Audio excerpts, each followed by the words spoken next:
back here. What happened? But, oh well. Yeah. We lost a lot of connections. So yeah, like I said, I don't know if you've seen that, but... See, I know that it was like all messed up. Like, Superior. oh yeah, no. So that should be sweet. That's what I got now. Yeah, I don't know what happened. That's I just went. There's I still had it. Opposite. It just took me off. I don't know why. But yeah, see, that's the one I forgot to put on my away. But yeah, I wanted her to kind of hang out with her sister, her younger sister, because she's 6 of 9. Okay, let's see. Oh yeah. Yeah, I just got her. So yeah, we then missed out a lot of the cutscene on how. What is she? But I didn't lose connection, so I don't know what happened. Some kind of weird glitch, whatever you call it. Vaadwaur. Here. Vaadwaur technology. Oh, there's 7 of 9. Okay. And I got 6 of 9 as a new bridge officer. So that's pretty sweet. Couple of dollars. Hey. That's how you're supposed to do it.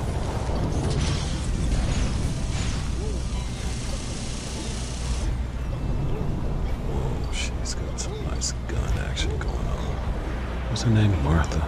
So yeah, I'm not for sure what happened. No further hostile beings detected. There is no Martha. I don't know, I've made some adjustments. I haven't seen that structure in a while. I don't know what's going on. But we'll see. Yeah. Too far, yeah, too far away. Oh, definitely. Let's do it this. Yeah, we may. Yeah, there's a couple of them right here. Activate OS. Orbital strike, baby. Yeah. Orcified. But yeah, I haven't seen not one structure in a while. Like, you know, since I kind of made some adjustments, and so I hope everything's okay. And what we got? No further hostile beings detected. Complete these steps in the correct order to initialize and align the node. Not that again. Shouldn't you be doing this? All right, darling. What you got? First, you must reboot the coordinates. Okay. Next, you must charge the capacitive relays. Got it. Finally, you must establish the satellite uplink. Gotcha. Satellite What uplink. we can do here, I'll see. I'll try my best. First, Oh yeah. we need to see. You're doing all this stuff. What about Hacking and stuff. we got a core. So yeah. Let's see that button there. There she goes.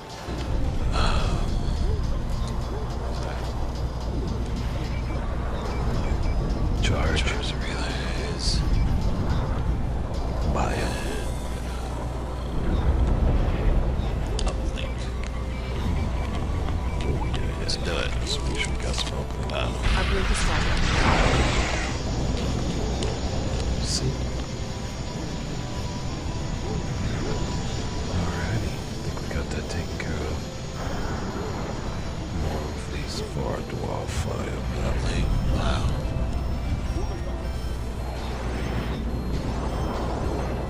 Let's get it going.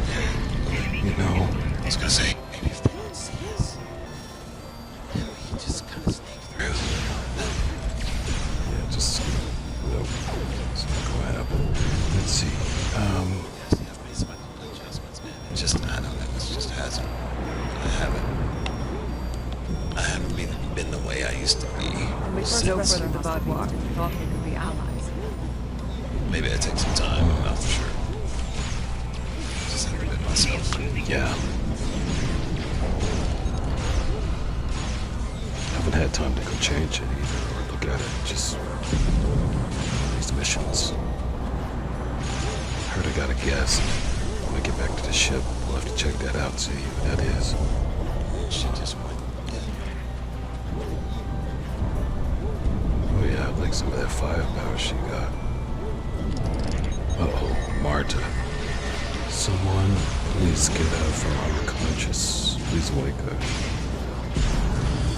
Okay, wait a minute. Looks like I see 4 of them.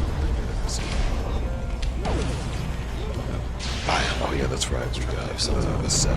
Just didn't happen. 7. I have to tell you this one, but let's see. Your little sister is. No further Oh, hostile. she's back here. My bad, Marta. My bad, little sweetie. No one came and got you, but guess who's coming to catch you? It's always been kind of like It's that. your, Like, uh-oh. I'll have a certain thing, and then I'll deviate from that, and then I'm just like no longer like the way I had it set up. For some reason, I don't know. Yeah, we'll get it adjusted though, inevitably. Pretty soon. There's some more Vaadwaur. Finley. What do we got? What's this? And she's all up on me. I love it. Analysis complete. Perform these steps in the correct order. Right. Alrighty, what we got? Okay. Sweeties. First, you must launch the startup sequencers. Excellent. Next, you must charge the capacitive relays.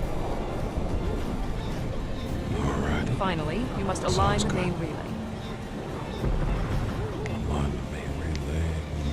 Got it. Sounds spectacular. Now, let's see if I can get this going on here.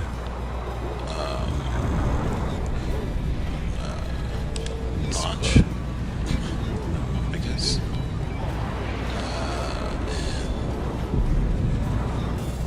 Girl, you just got your chest all up on my arm, Charge. don't you? I like it. I mean, how much Borg is on you? You know what I'm saying? Do you have like any Borg piercings? Line. Or is it just that,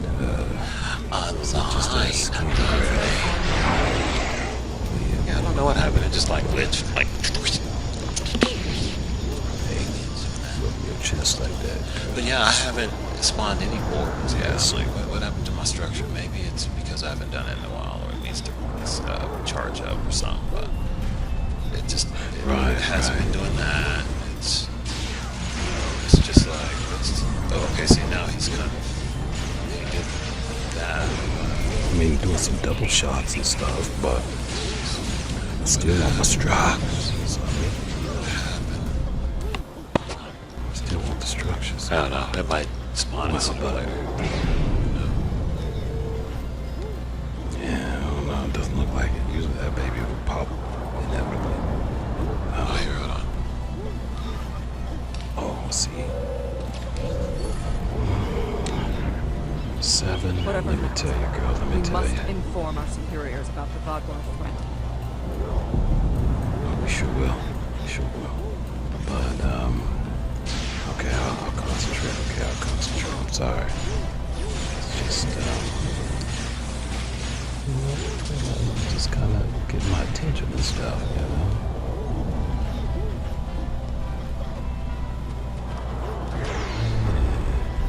No further muster beams detected. I have completed my You know what analysis. you're doing. No, What is it? Follow these steps in the correct order. First, you must launch the Okay. startup sequencers. Next, you must update the defense sequences.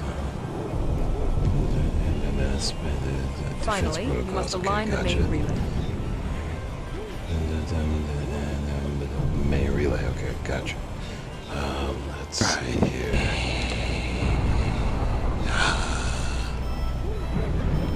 We need to line it up, baby, like you and me tonight. Be like, What? is that? Oh, okay. Yeah, Be careful with that rifle now.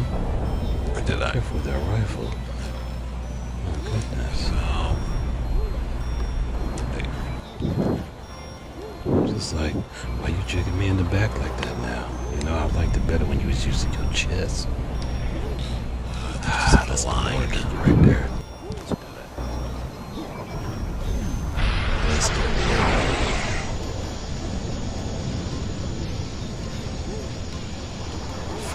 the Sour Patch Kids. You know what those Sour Patch Kids? I think it's early in the 21st century. It's like, you know, they say first you're sweet and sour. You know, first you were sweet, now you got that rifle. It look like it's going places.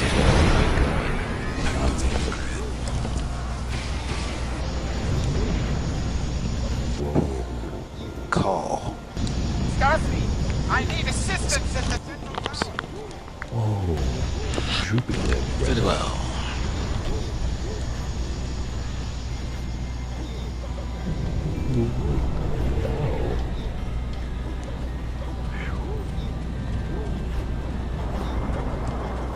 Alright, let's see what we got here.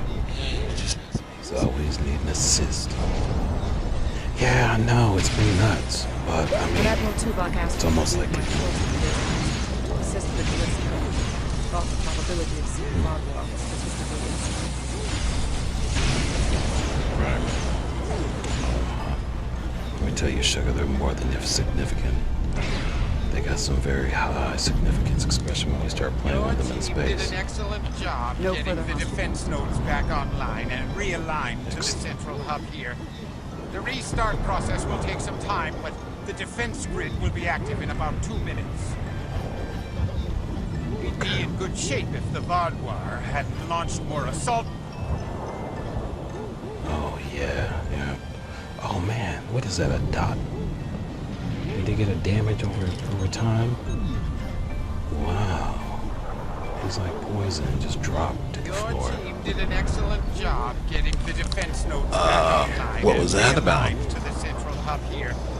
The restart process will take Go some ahead. time, but the defense grid will be active in about 2 minutes. We'd be in good shape if the Vaadwaur I know hadn't why. launched more assault pods. These are mobile transporter pads used to bring more troops to the surface rapidly.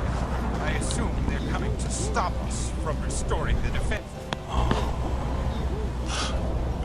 Okay, I see what's up. Hey, He's like, The Turei I think took he's, control of I space after think he's, clearly the Vaadwaur in check. oh, wait. whoa. I thought these were friends. Homie's human. And me too. I think Homie, is actually human, but he got Herbal 6 Simplex 10 all over his head. So, I was just trying to figure that out. I think that's what was going on with that. Good fella. Vaadwaur reinforcements Yeah, them old swamp girls, man. Tearing some stuff up. That's why I like farm girls. I like farm girls. Like this old 7 of 9 right here. Me and farm girls. Oh, man. But man, What happened? my man over dead. here. He got Herbal 6 Can't Simplex keep 10 all this over up his forever! head. Him and his friends. What is that? He just fell out. He had it so bad. That's why he's the leader. He got one of those things falling out. He must be second in command. The old soldier. Just when you thought Yeah. it was,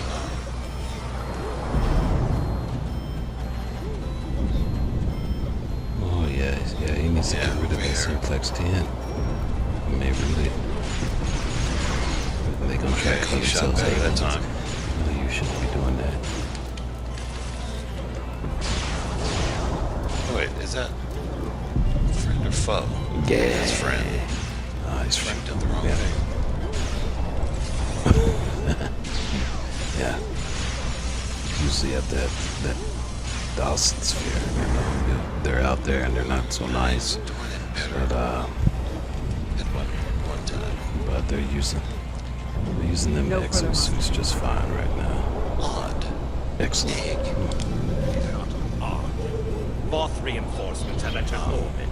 These Vaadwaur do not want to do battle with an obviously superior force. While we did sustain great losses, we have made good on our agreement with the Turei. Lennos, we have restored your defense grid. I'm not interested in petty squabbling about who did what. The grid is restored and we are safe. That's all that matters.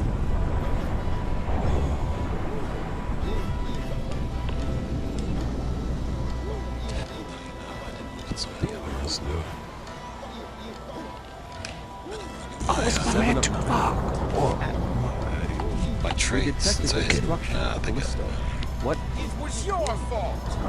Your ship invaded the fourth outpost. You broke the Vaadwaur. Went down. Vaadwaur. Down.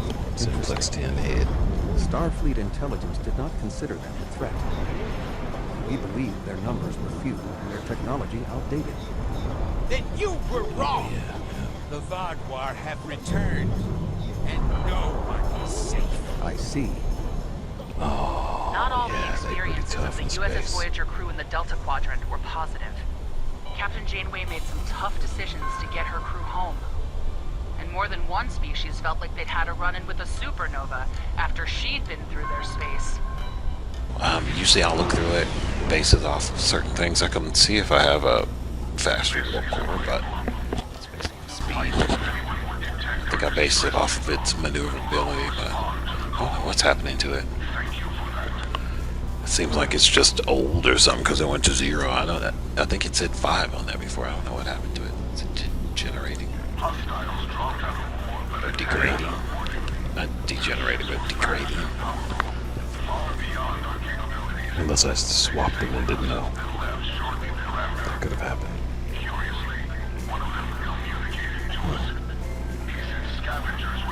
can you guys clear that communication?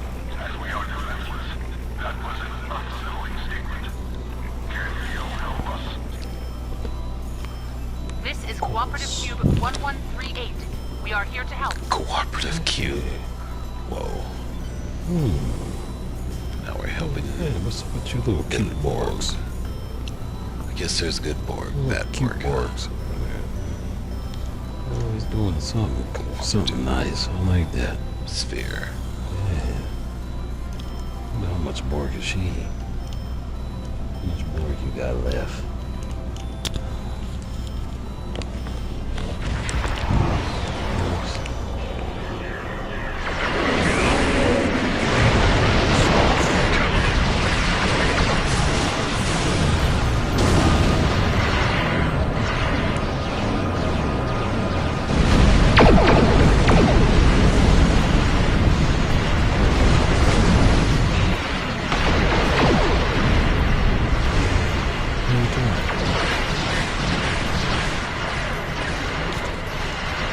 They was some Hytron that was transported 300 years into the future just to kick it on this magnificent ship. I already know how to use the replicator to get some of those nice flowers.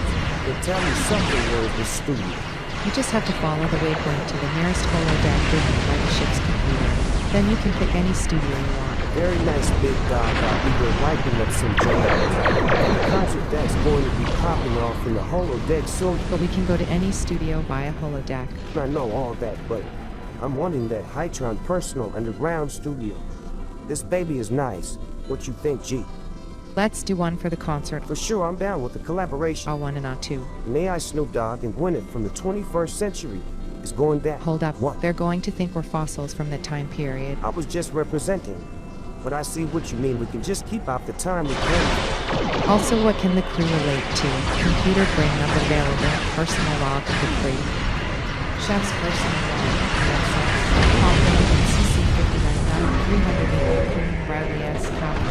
Recording 77368. 8 asterisks. Commander Drake, the agent from Starfleet Intelligence, has spent the past 2 days conducting lengthy interviews with every member of the crew who might have witnessed any part of the incident that resulted in the sudden arrest and removal of Captain Tuvok's First Officer Donovan and Security Chief Patel at Draken during one of the Cochrane's routine patrols of the Romulan neutral zone boundary. Even I got interviewed for a couple of hours, and I was nowhere near the bridge when whatever was supposed to have happened there happened.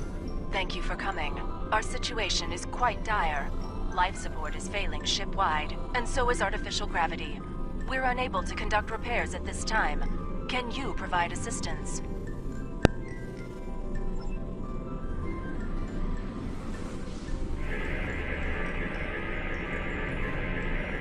Thank you. We'll make our way to a base to Clean up this techno-organic trash. On fire. After all, I'm just a cook. It didn't take long for me to size up this Drake character as an inherently untrustworthy bastard. Commander Donovan probably would have described him as a laginist, but I'll settle for smarmy, or maybe just oily. Adjectives aside, I don't trust him any more than I trust those creatures that Ensign Farquhar tells me somehow are masked impersonating the captain, Commander Donovan, and Chief Patel, which is why I'm making this recording on my own personal time rather than on the Cooperative computer system. Before he leaves us, Drake will no doubt purge the main computer of any explicit reference to what's his chain of command. That is, if he hasn't gone around to do it. This afternoon, Drake called me into the temporary Starfleet Intelligence HQ he set up for himself in Captain Tuvok's ready room. He assured me that I would have suspicion now, but he won't tell me exactly why then. Because he managed to run some sort of medical scan on me without my noticing. He isn't telling me. Still, it was a relief to hear that I no longer consider the same. His risk of suddenly transforming into a vicious, then the oily bastard told me that he expects me to be entirely new. My capacity is shared through the officer's mess, of course. Apparently, Drake is convinced that Tuvok, Donovan, and Patel weren't the only disguised monsters still trying to blend in among the Cochrane's senior staff. He suspects that there are at least 2 others, and he hopes an experimental food additive that C has just developed, to be dispensed discreetly by me, will flush out any remaining infiltrators.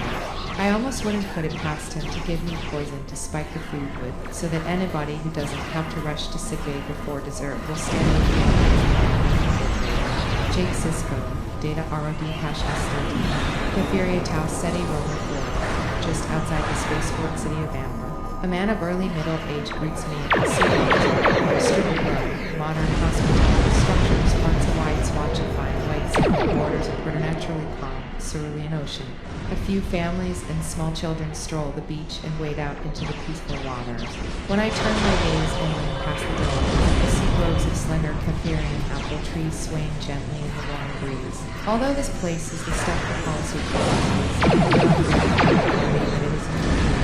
if I had lived this man's life, that of a Syllerran who had survived an attempt to hear the N9/8472 monster in its lair, I suspect I'd be sorely tempted to retire to some place as peaceful as this.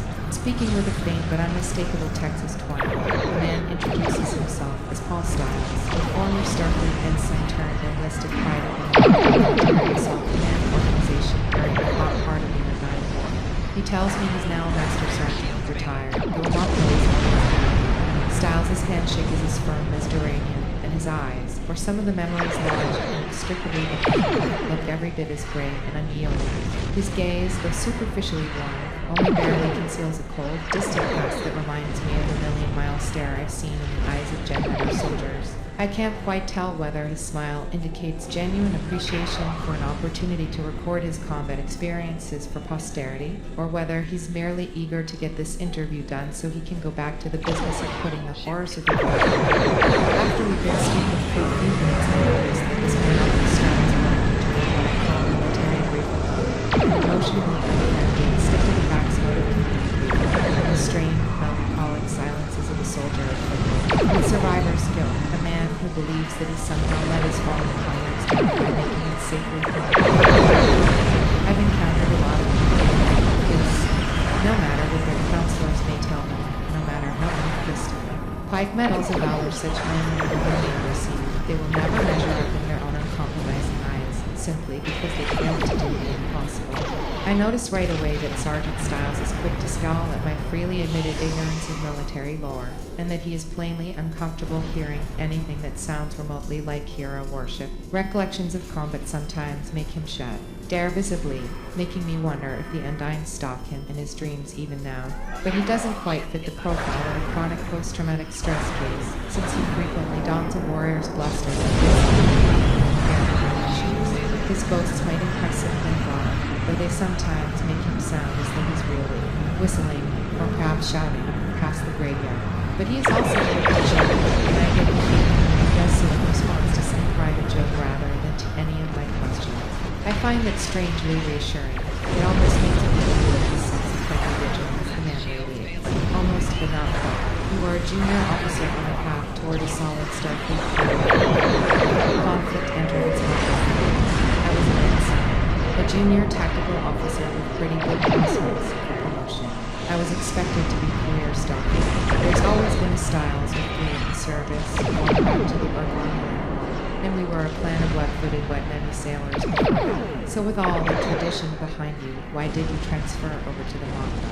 I have relatives who disagree with me loudly for saying this, but serving in Starfleet was never an end in itself to the Styles clan. At least it shouldn't have been.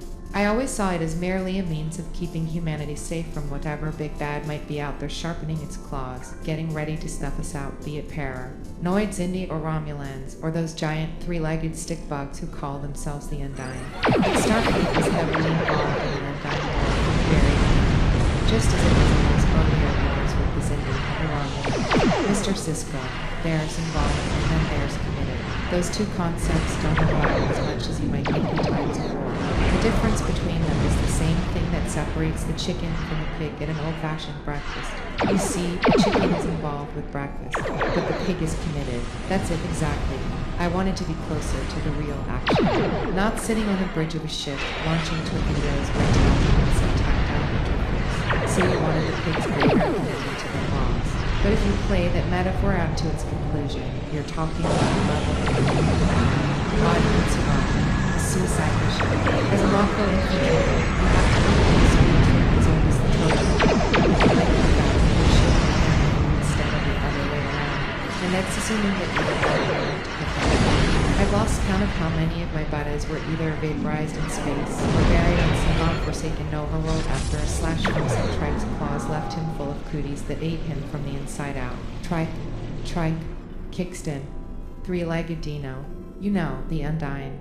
Every war generates a fair amount of shorthand and nomenclature, mostly pejorative, intended for referencing enemies. The Undying War is no exception to the grand military tradition that allowed such monikers as Jerry, Fritz, and Victor Charlotte to enter the general lexicon. I understand the import. Still, I have to agree. Tribes who served as Mako during the war, Trixines and Adosians, to name only two species, feel when they hear a slow-like tribe. But I sense that bringing that up might not endear me to this argument. Of course, you've been in closer quarters with the Undying than your stuff. So I managed to get. I suppose I got closer to Dino than even most Mako did. Even that might be a bit of an understatement. After all, you're one of the relatively few humans who's actually been aboard an Undying starship and lived to talk about it. I just did what anybody else with the same training would have done. I tried to keep my buddies alive. I'd like to discuss the boarding operation, if you don't mind. Can you give me some of the details? I was serving with a Mako detachment of the U.S.S. Thunderchild was ferrying toward a hot spot just outside of the old Romulan neutral zone boundary. The place we were headed for was an asteroid, an airless hunk of rock and metal that the Romulans left honeycombed with mining tunnels. I never learned the Romulan name for the place, but I know it was renamed Chiron Beta Prime after the Earth-Romulan War left it under Earth's jurisdiction. So we were training hard throughout the voyage, running environment suit combat drills and holographic mind simulations throughout every duty shift. Didn't want to get caught with our cameras down around our ankles, you know. It's a good thing you were so vigilant. According to the mission logs, the Thunderchild was nearly a parsec away from its destination when it encountered the spatial anomaly. That's right. I heard later that Lieutenant Andex was a tactical when the bogey appeared, and that he reported the anomaly as a graviton ellipse. Most of the guys in the Thunderchild's Mako unit assumed that Dino had to be hiding either inside the ellipse or right behind it. All the squids on the bridge thought so, too. Squids? It's shorthand for Starfleet, from an old nautical term referring to sailors. Goes back to the days when wet navies landed jarheads on beaches for amphibious assaults. The guys who piloted the boats were the squids, the Marines who leaped off the boats to storm the beach with sharks. You know, like in the language of Maori, where the word for shark is Mako. Anyhow, squid was our sort for the Starfleeters, though it didn't always fit them all that well. Take Andex, for example. He was from Soria, and it would have been a lot easier to think of him as a squid of his 9.5 meter across and bristling with about 100 stain eggs on his teeth. I want to thank you for being so patient with my asking questions that nobody who'd served either in Starfleet or with the Mako would have asked. And I hope you'll indulge me with another stupid question. What exactly is a gravity? I'm not surprised you don't know about those. Nobody in the Mako does, and in Starfleet it's next to nobody. A gravity ellipse is a small volume of normal space. It can range from microscopic size up to the size of a small asteroid, or maybe even bigger, but then kicked into high warp speed because it's somehow got tucked inside an envelope with gravity description. G's mostly travel through space, only popping out when their trajectories take them close to an EM-hot spot, like the Federation starship on its way to a throwdown of the kickstand. Anyway, most everybody aboard expected the trikes to leap out of the because of something nobody else in my combat unit was thinking about, probably because none of them were parts with the way I was. As dangerous as G's can be, I knew that they had one redeeming trait, the fact that they're about as rare as monasteries on this. Only a handful of G's have been documented since a big bastard of one plucked the command module right out of the Martian sky back in 2032. If Dino really was surfing into our universe on top of an anomaly, then he was damn lucky to have found the perfect way for a sheer accident. Either that, or he was damn smart to have figured out how to recreate the very subspace storm that nearly shut down all human space exploration in the system forever. Amen. Well, we always knew that Dino was a clever bastard. Maybe even a very clever bastard, having built all those elaborate simulation environments they've used to train trainers. He was certainly clever enough to serve in the name. Convenient spatial anomaly he happened to notice heading toward us through fluidic space and subspace. But was he a clever enough bastard to build both his own board and the wave beneath his three big, nasty, scary feet? I was still holding out some hope that he found the after-action reports of Commander Artisanus, the Thunderchild senior science officer, say that the initial analysis of the spatial phenomenon turned out not to be important. That's what Major Shipmans once the Voyager crew discovered that what we were really dealing with was just a garden variety subspace work.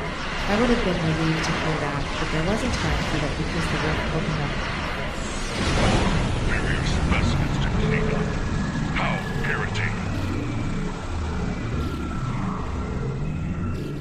Almost directly in the T-Child's flight path, and it spat out a honking huge trike bioship so that almost traded paint jobs. The Undyne ship was hiding inside the anomaly, waiting to ambush the Thunderchild. It sure as hell looked that way. I mean, what are the odds of our two ships crossing paths purely by accident? Look, the word astronomical was coined specifically for situations like that one. Space is really, really big, so a hair could spread near collision like that couldn't have been an accident. I figured they must have entered normal space at the exact location and time that they did because they knew we were coming. They were watching us. Somehow they had learned to monitor our universe from safely inside their own or from inside subspace, and that allowed them to engineer the superluminal almost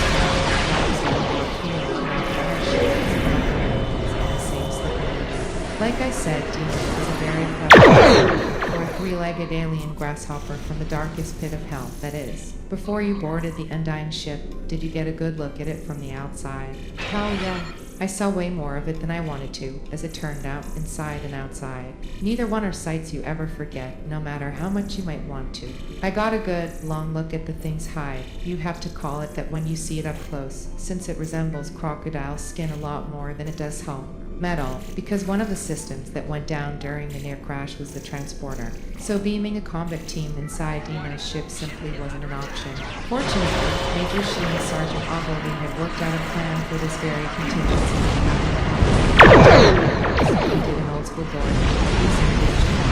I've had some unfortunate experiences with escape pods, so I'm familiar enough with those. Can you explain how a breach pod is different? Sure. A breach pod is really just an escape pod that's been repurposed to run toward trouble instead of away from it. Instead of abandoning the Thunderchild and the ship that was getting ready to rip her to pieces like a lion dismantling a zebra, we aimed our pods straight at the enemy. That was when I got my closest view of the outside of Dino's ship. When our pods approached that weird bumpy hull, latched on the mechanical documents and started playing with the crocodile hiding in the ship. What was your first impression of an enemy? That it was not true. You could tell it wasn't built in the ship. It's not an idea of countries. It looked more like it was always in the sea or run like a log of jelly from some philosophy hall. And it sort of undulated through space like an enormous 3,000 square foot cloud, mottled green skin and a massive island. very grabby-looking tendrils streaming from the tip of the bow section. Or maybe that I don't know how else to describe it. Anyway, when we were making our approach to the breach pod, it was as though we were in acceleration. It seemed to take a year to get through the 3 minutes it took to reach the pod and start cutting the veins. That part I remember really well, since there was a charm of the place. I felt like I was slicing impossible. It's funny, because I can remember thinking at the time the dough stuck inside the hull that had created felt a lot scarier than pumpkin seeds. The worst part of cutting our way in was the way the hull felt when I touched it, even if the environment suits gloves. You'd swear the thing hit a pulse, or that the ship's hide was actually recoiling from the cutting beam, the way the tourists here do when the local pollinator starts forming. Of course, I suppose that sensation could have been just a rumbling power conduit or something, but it was damn spooky just the same. How big would you estimate the ship was? It was goddamn big. Nearly 200 meters along the long axis, and maybe 40 meters at the beam. If the damn thing had a beam, which I suppose comes down to whether the thing really was a ship or a living creature. Either way, there was a real sense of menace about it. You could feel it in your marrow when you stared at it. It was malevolent, sinister, full of hate. That ship, or whatever it was an abomination. Wrong as a Vulcan drag band, but you went inside the thing with the boarding team anyway. Booyah. I was Mako to the bone, a Marine. Still am, cause there's no such thing as an ex-Marine. Semper Fi, Semper Invictus. Asterisk, we had a job to do. The Borg had found some assistance. How quaint. When we finished cutting through the hull and our escape pod started to flood with the squishy water, which makes things we just adjusted the breach pod's force fields to cram the stuff back into the breach and demons hull and to carry us inside. What did the undying ship look like on the inside? Everything was sort of indistinct, since we were trying to move in full environmental suits while carrying our rifles and fuel packs through the head of viscosity factor like orange marmalade. But I remember stepping into a narrow corridor with shiny, glistening walls and deck that made a wet squish that got you thinking about revisiting your breakfast whenever you moved. It was like we had just been injected out of a giant pipeless bray into the veins of some alien leviathan. But mostly I remember the hard surge of adrenaline that struck me like a disruptor bolt when the firefight got started. And it was game on from the moment we finished pushing through into the corridor, where we were caught immediately in a crossfire, which must have been coming from at least 2 groups of planes that I couldn't see yet. Of course, with all the confusion and the trouble that we visibility, we probably lost at least a few to friendly cars. Where were you having visibility? I'm dying to see difference between the visibility. Obviously, that's his view. The ship's internal atmosphere really scattered our helmet lights. But if there's enough light to carry off a romantic dinner, then there's enough light for a lovely squad to put down a column of kickstands. No, a lot of our visibility probably was coming from those seats themselves. They are a necessary evil of a ship that's designed to keep you behind you, but those helmets really cut down on your peripheral vision, which is tough to take in a close quarters combat situation. That alone can raise the scary factor of anything by at least 10. Running into Fodder 2, Water Roaming 3 while I was wearing one of those helmets, and under those conditions would have scared the living piss out of me. And if you have to face something that's already scary in the circumstances, well, then you're just about to serve the ground plus your award for combat encounter.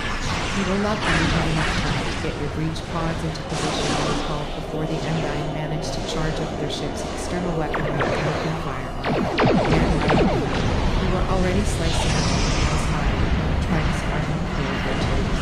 We were literally already on top of them, so they couldn't hit us with their biopulse cannons or particle beams or projectiles without damaging themselves more than we'd already done. Thunderchild wasn't quite so lucky, though. She took several direct hits before Chief Engineer Thomas could get her shield generators back online. The T-Child was crippled. Thank you for your timely assistance. The Cooperative appreciates your efforts. We can take charge of those you have rescued and transport them to friendly territory. And she would have been destroyed entirely unless Dino got real distracted real fast. Didn't the Undyne have shields of some sort to fend off boarders? It's true, Dino usually had some pretty powerful shields up his sleeves. But this one's shields were down when it came swooping into normal space, as was his weapons array. The squid engineers chalked this up to the cost of this Tracking a large force incoming. Preparing condensation.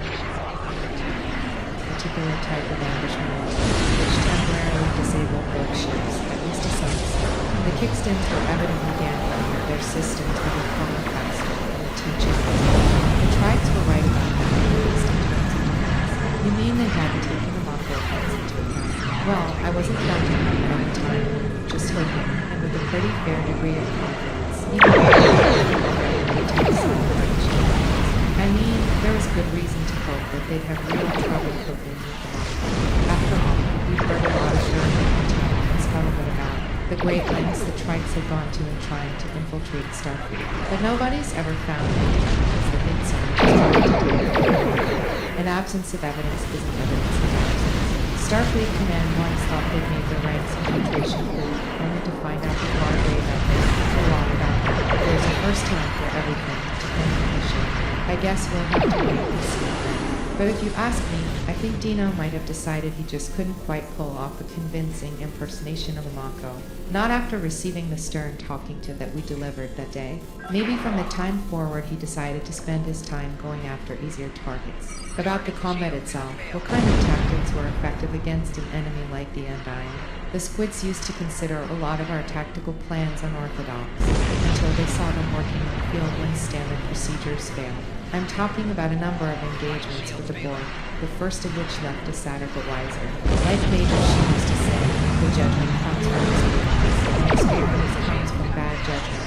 So I guess we have the Borg to thank for the fact that every Mako trooper in our boarding party was carrying energy dampers and modified TR-116s instead of standard base.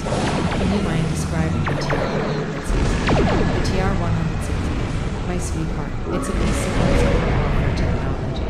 The 116 was a rifle that Starfleet developed for use in high radiation environments that would cripple the face, or against enemies like the Jem'Hadar or the Borg, a foe with the ability to shield itself from directed energy weapons. But instead of firing a collimated energy beam, the TR-116 uses an internal chemical explosion to launch metal projectiles, either one in tandem or in rapid fire. We called it the T-Rex for short because it was a technological dinosaur. And because it was loud, not to mention the scariest. I remember someone going on a killing spree decades ago aboard Deep Space Nine using one of those things. So you know how effective a weapon like that can be even in the age of facing. The TR-116 can shred nearly any solid enemy with a lethal chemical ballistic analysis. It can even fire through those material barriers without so much as scratching the walls, thanks to its computerized targeting system and the microtransporter built into the barrel. When we boarded Dino's ship, we had to supplement it with Turei says command command at the head of command. Major Sheen and Sergeant Alderman took care of the launching energy dampers down that squishy self-coordinated in both directions. Usually we threw the dampers like old-style grenades, but the viscous air forced us to launch M-Link mortars or old-style rocket-propelled ordnance. There was a blinding flash a couple of seconds later, and the energy beams coming at us from both ends of the curving hallway immediately stopped. That's when Dino came in close, once he realized his biopulse disruptors were out of commission. So we locked, loaded, and split into two back-to-back firing formations as they approached. We can take a break if you like. No, I'm fine. I'll just try to avoid going into too many of the gory details about what can happen when Dino has the home field advantage. Like what happens to the human body after a trike claws slash open the Z-suit and lets it fill up with that warm goo they pump their ships full of. You have our thanks. Were it not for you and your crew, none of us would have survived. I've seen the logs from Voyager's early encounters with the Undying. Ensign Harry Kim nearly died. Are you familiar with Voyager's emergency medical hologram? He's quite unique, even for an old EMH Mark I. Now he holds rank in Starfleet in his own right. We've received a message that the doctor requires assistance to deal with the medical situation on an Ocampa freighter in the Shenda system.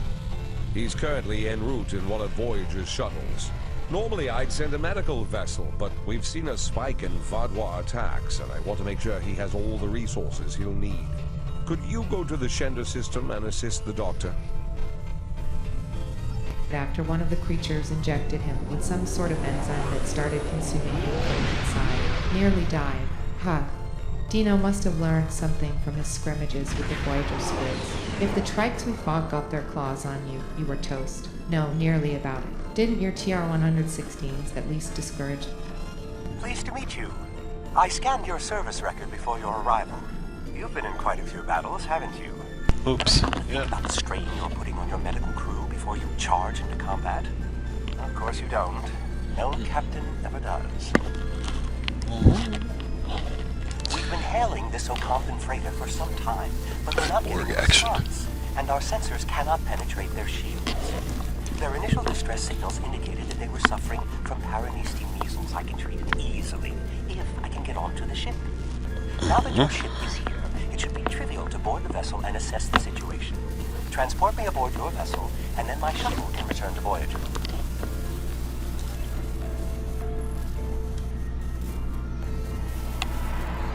Excellent. Your ship has more powerful sensors than my shuttle. Hell yeah. Even though there was some worry that the goo we were waiting through might get past the protective coating on our TRXs and foul their firing mechanisms. But they knew right away that we weren't sending them Valentines. We started shopping and the flight was very position. Probably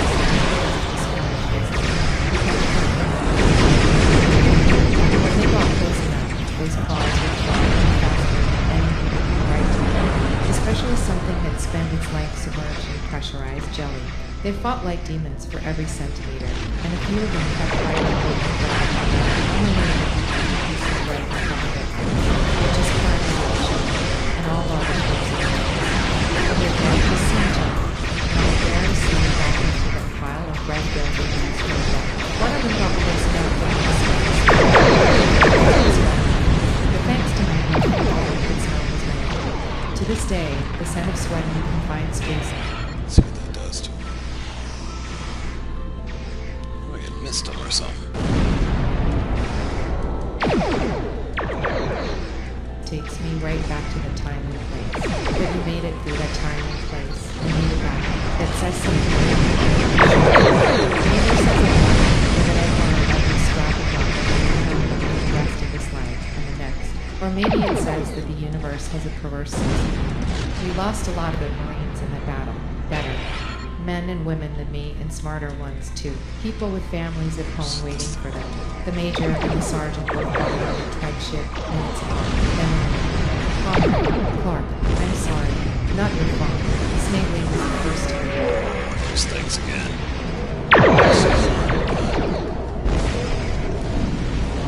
Were you and Snavely close?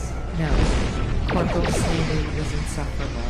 He always seemed to hold it against me that I went through Starfleet Academy and had an officer's position before deciding to go join them.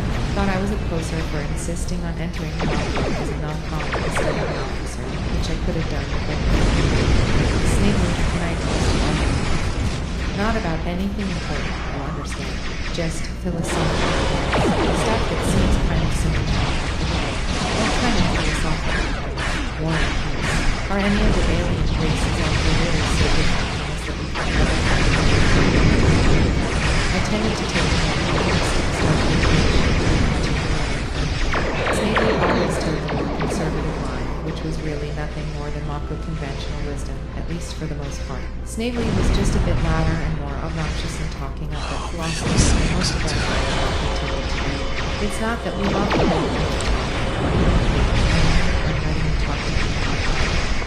but most of us would rather spend our time in the party controversy, or better yet, fighting for the but whatever said, I never thought about each other differently. He was a brother of ours, and I hadn't stopped him from going to this.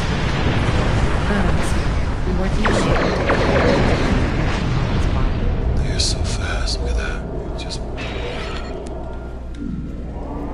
Oh, that one caught you. Not to mention some of the others they tore to pieces during the fight. I know that the Mako were committed to the idea of never being right behind. It must have been extremely difficult to take their position. No. Of being forced to withdraw without being able to pick up any of your fallen comrades.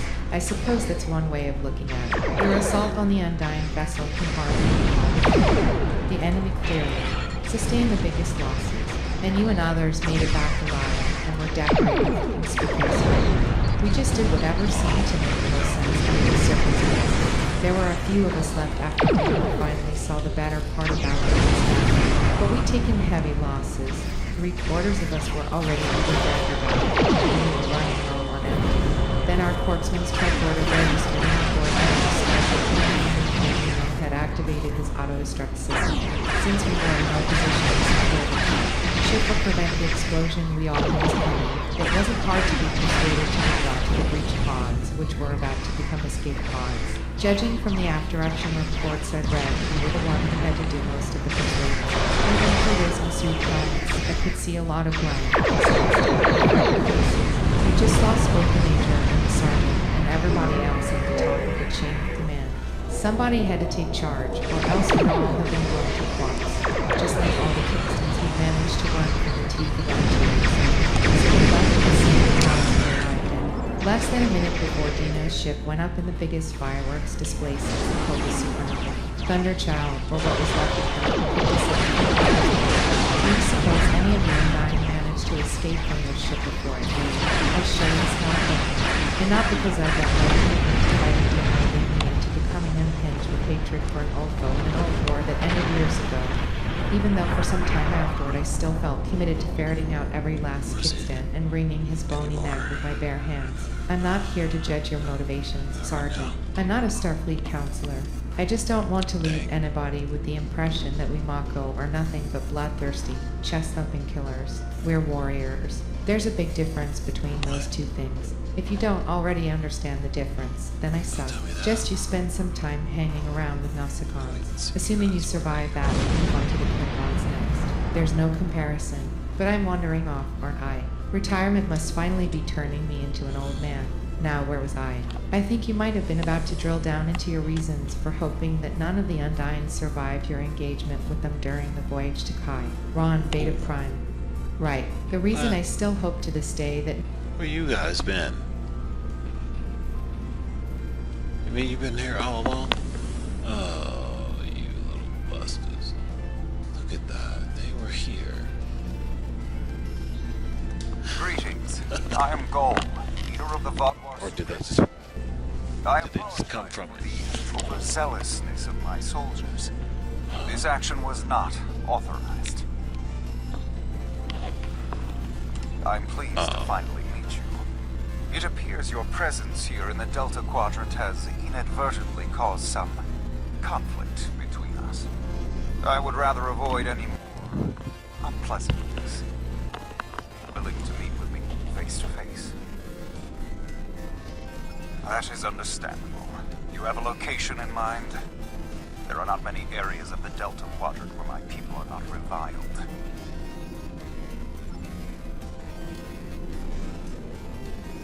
Oh, what a wonderful surprise! Is there anything I can do for you? Diplomatic negotiations. I am Starfleet's ambassador to the Delta Quadrant. I would be more than happy to offer my services as mediator. As for the location, Dexa and most of our people are on Utalax now, but we still have the asteroid base in the Intaba system. It's mostly empty now, just a few cleanup crews, and the Kazon have been leaving it alone. It would be perfect. Well, did you find a suitable location for our meeting? Talaxians. Are there still Talaxian communities? How odd. The site is agreeable. Send my ship the coordinates and I will meet you there. I'm contacting the closest network. They can investigate this further while we meet with Gol. None of those trikes got out of that ship alive is that I know all about how Dino pulls off his infiltration. He can do it and get away with it because he has a talent for doing near-perfect impersonations. But he can only do that if he has access to the DNA of the person he's mimicking. If Dino managed to sneak off that ship, he could have taken the DNA of a bunch of my dead buddies with him. Imagine using a medical emergency as a trap. The Vaadwaur have no shame. I don't trust Gol. He betrayed us on Vaadwaur Prime. He'll do it again. It's good to see you again so soon. If I might make a suggestion, I would recommend only bringing 2 crew members with your away team. Gall brought 4 aides. You'll have the doctor and myself, and bringing more of your crew down might look like you're trying to get an advantage of it. Gall. Oops. Hey.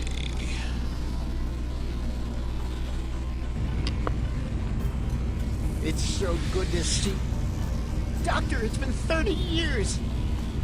You haven't aged a day. Yes. I see you too. We have a bit of time before we'll begin. We're giving the Vaadwaur a fine Talaxian feast to help ease the tension. Doctor, you must tell me all you've been up to. Oh, yes, I couldn't. Not with the Vaadwaur here. But I suppose it is important that you hear about my many achievements since our last meeting. And my brilliant research was able to prove conclusively. Thus, I began my grand adventure into the challenge of writing Klingon opera. Brax and I agreed to never mention the incident again. Well, at least not to Dexa. Neelix, the Vaadwaur have finished the appetizers and are waiting for you. Oh, well, we had better get going. We can talk more later.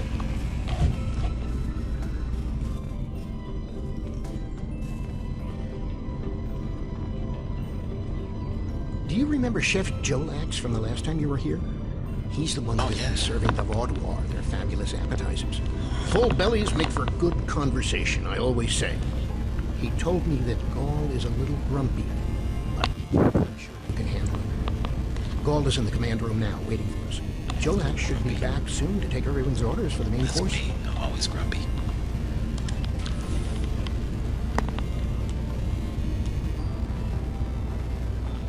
Let's go.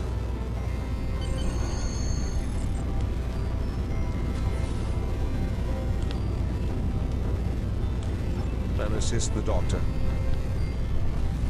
Hello. Would you have time to look into something for me? You know, there's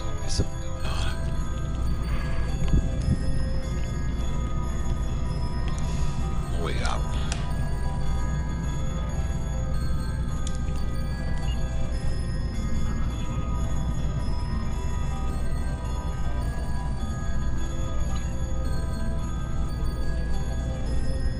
Let's go.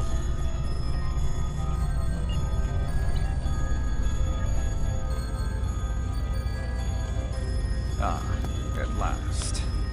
I must say your Talaxian friends are quite hospitable. But down as do I. My people are damaged, in crisis. We are already at the Cabali, and with you, your Alliance's support for them. Do you know why we fight the Cabali? Their world was once a Vaadwaur colony, one of our largest. And there is still a large cache of stasis tubes on the planet. Those are my brothers and sisters being held hostage. The Cabali are stealing them, taking their very identities and transforming them.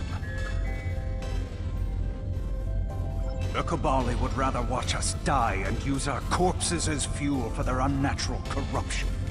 Is it wrong to fight against your own extinction? Don't we have a right to survive as well?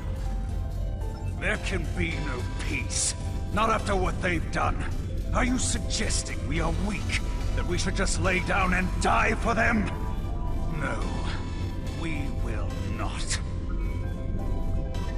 Do not try to pacify me. We will have our retribution. You have my offer. Abandon your alliance with the Cabali and support us. We will be your strongest ally in the quadrant. Peace. You know nothing of what it means to be Vaadwaur. You need to understand.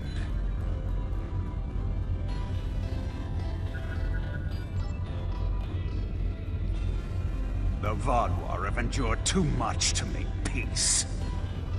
Do you expect us to forget the destruction of our cities? The massacres of our people? The food's almost ready.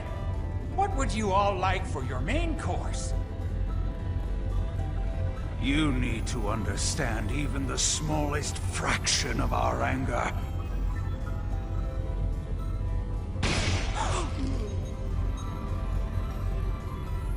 He's dead.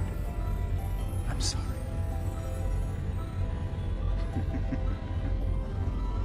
Does that make you angry, Talaxian? No. It makes me sad. For Jolex. And for you. Then we are not done.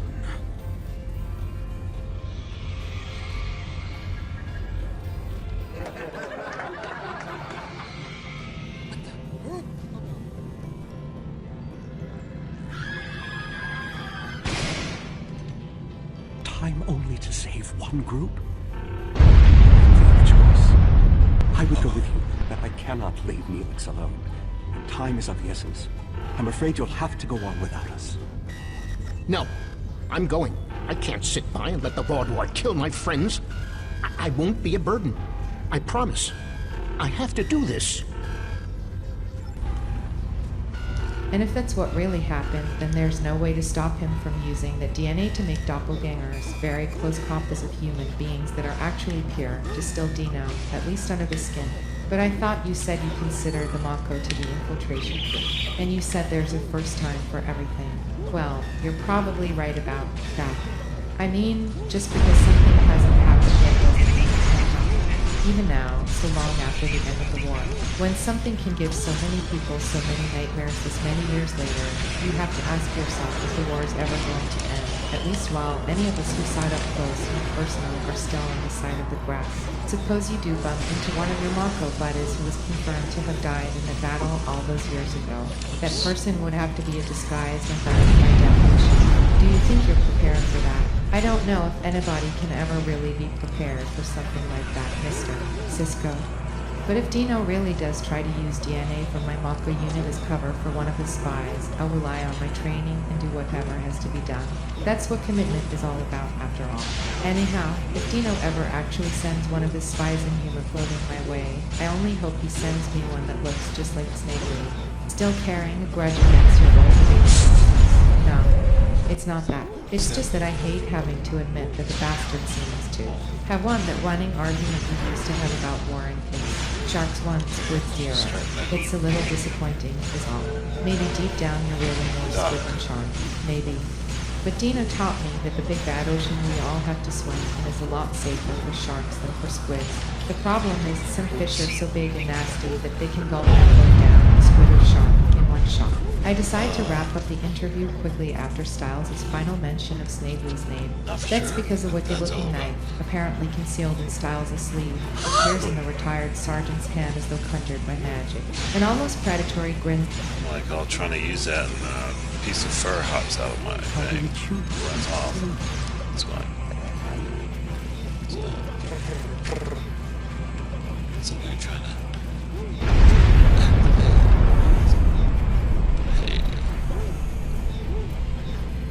Who's popping that? It's G.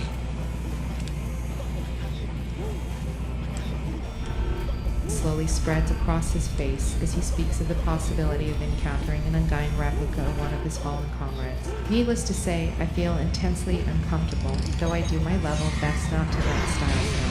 I hope my experience writing fiction has made me convincing enough actor. Then Styles thanks me for allowing him to tell his story, says his farewells, and leaves me standing alone except for a few quietly strolling Turei. We've saved the hostages, but they may be safe. What's this?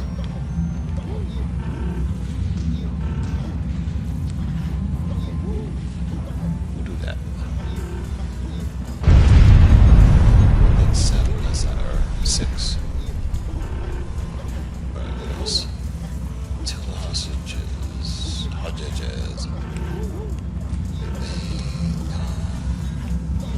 What about the people in logistics? Listening to the distant keening of Kaffirian seabirds, I spend an uncountable interval standing in the warm, faintly salient breeze, silently processing what I've seen and heard until it becomes crystal clear to me just what the long war has cost all Styles. This protracted twilight struggle has caused him to jettison the long-cherished belief inculcated during his time in Starfleet and stomped to an ignominious death by his tenure on Proto, that this is an achievable goal. Jake Sisko, Data Rod #H4, Septimus Settlement Observation Tower, Paramecia. Although none of the constellations that bejewel the black sky look at all familiar to me, I find myself tracing the gaps between the individual stars anyway, my finger brushing the panoramic transparent aluminum window as I connect the distant pinpoints and fire into ad hoc Oh, check vitals. Doctor, you have to save them. These are my friends.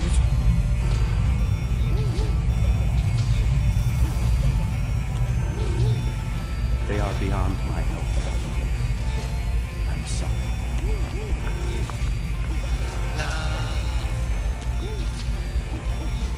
Then we can still save the others. We have to get to the shuttle in the cargo bay. Japes composed of lines and curves. Below the alien starfield, the window reveals a battered, gray moonscape that looks a lot like the vast tracts of still relatively untouched vacuum wilderness that even today encompass most of the surface. Moving back home, I am thankful for the artificial 1G environment that prevails in this visitor center as I cast my eyes upon two other, similarly scarred gray worlds. These bodies are visible as narrow crescents floating just above the horizon, framing the blue and garnet planet that has just finished making its ascent above the jagged line of rugged scarps and crater rims in the distance. Paraneus Roman II is nearly at full phase, presenting a slightly oblate shape in the brilliance of the twin suns of the Paraneus system. Though the planet looks superficially like her, its profusion of suns and satellites, not to mention the unfamiliar constellations in its night skies, ensures that there is little chance of confusing this place with the birthplace of humanity. Despite the alienness of these skies, or perhaps because of it, this system is home to at least 1 million humans and humanoids. More than a few Paraneus Roman II settlers have used this world as a jumping-off point for further explorations of deep space. Exobiologists Magnus and Eric Hansen were two such Too much. adventurers, and they number among the few that never made it back to Paraneus because of the manifold dangers that dwell in the unexplored reaches that lay beyond these cosmic shores. One of these dangers turned out to be the Borg. I've sent a signal to the remaining Telexians to join us as soon as possible. Collective, which forcibly assimilated the Hansens, along with their child. More Vaadwaur on the way! Defend the shuttle! A 6-year-old girl named Annika. After 2 decades of enslavement by the Borg Collective, during which time she lived under the designation of 7 of 9, tertiary adjunct of Unimatrix 1, Annika Hansen eventually found her way back, both to her humanity and to the world her parents. More on the way. If I weren't a hologram, I'd be worried. Had embraced a lifetime ago, other than a certain rigidity in her bearing and the gleaming metal filigree that adorns her left brow, the tall, stern, and apparently middle-aged woman with whom I now share this stunning view of Paraneus Roman II displays no trace of her 20 years Of course, not all scars are immediately visible on the outside. I haven't exactly been the president of the Borg Collective's fan club since the Battle of Wolf. A large number of Vaadwaur are closing in. I'm afraid they may be too much for you to handle.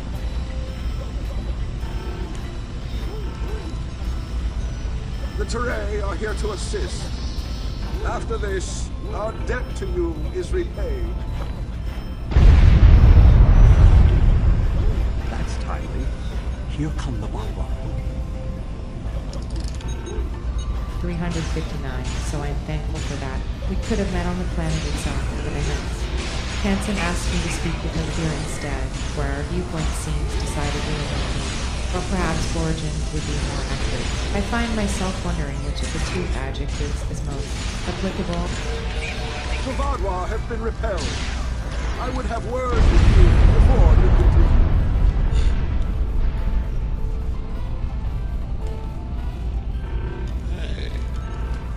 Looks like what I have.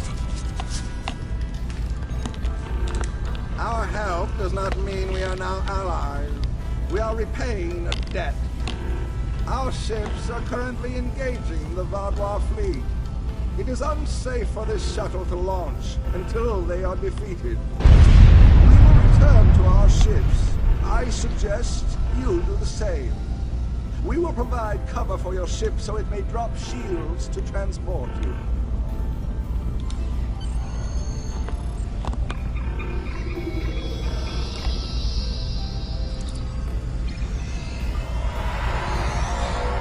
I knew this meeting was a farce. The word Vaadwaur means fool in ancient Talaxian. Did you know that? You thought me a fool who would swallow your insults without comment. A fool who would blunder into the trap you set with the Turei. I am not. This has destroyed any chance of an accord between us. How disappointing. I had thought you would be a valuable ally. Now you are just another victim. As our conversation begins.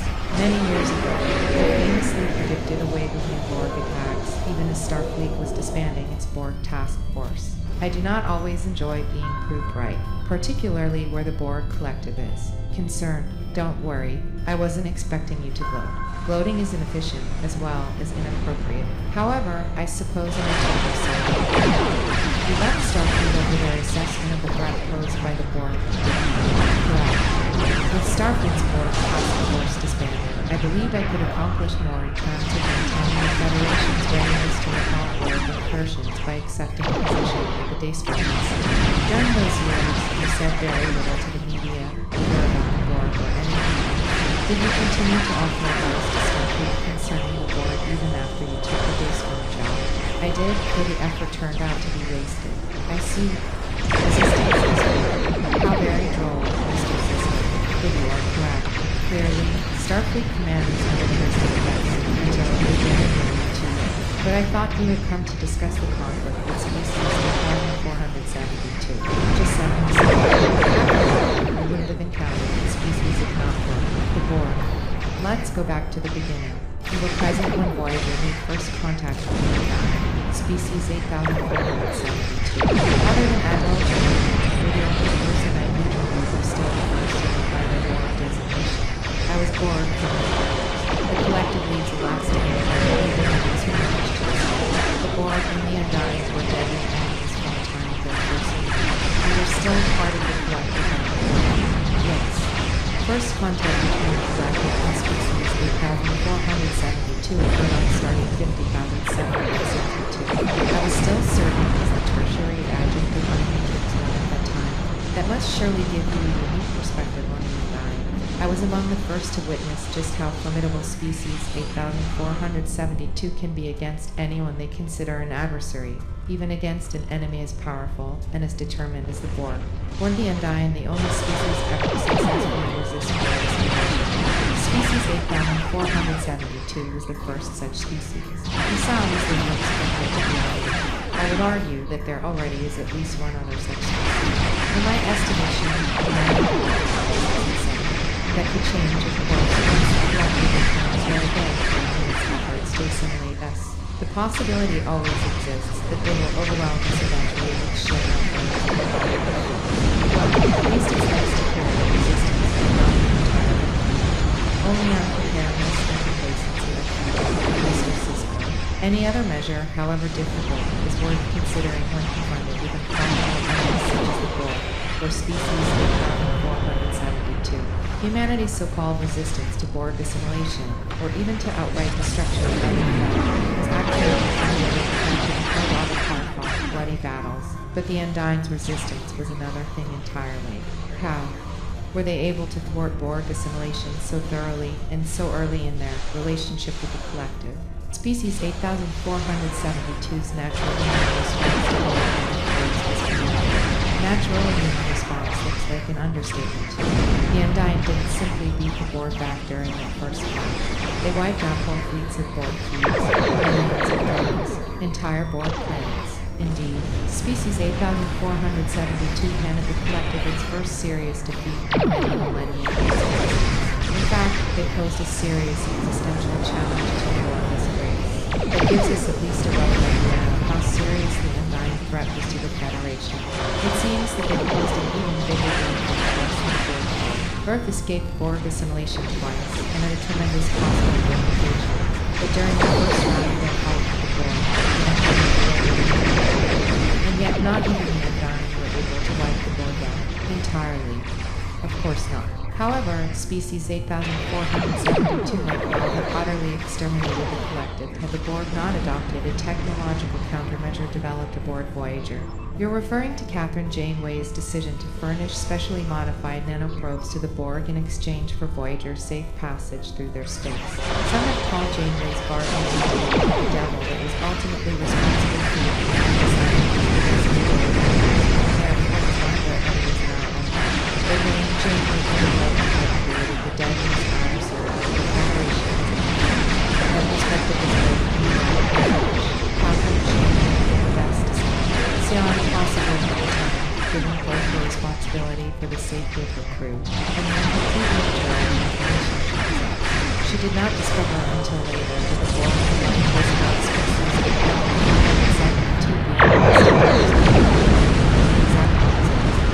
The Admiral's critics ought to commend her for being the first human to obtain a truce of any sort with species 8472. Even if the agreement she struck turned out to be just a small fraction of the 8472 civilization. Forgive me for noticing that the notion of Janeway being involved in putting the Federation in harm's way well, anger is irrelevant. I simply do not appreciate the idea. You also seem to take it personally. Would it really be inappropriate for me to take such an insight? Captain Janeway saved me from doing it.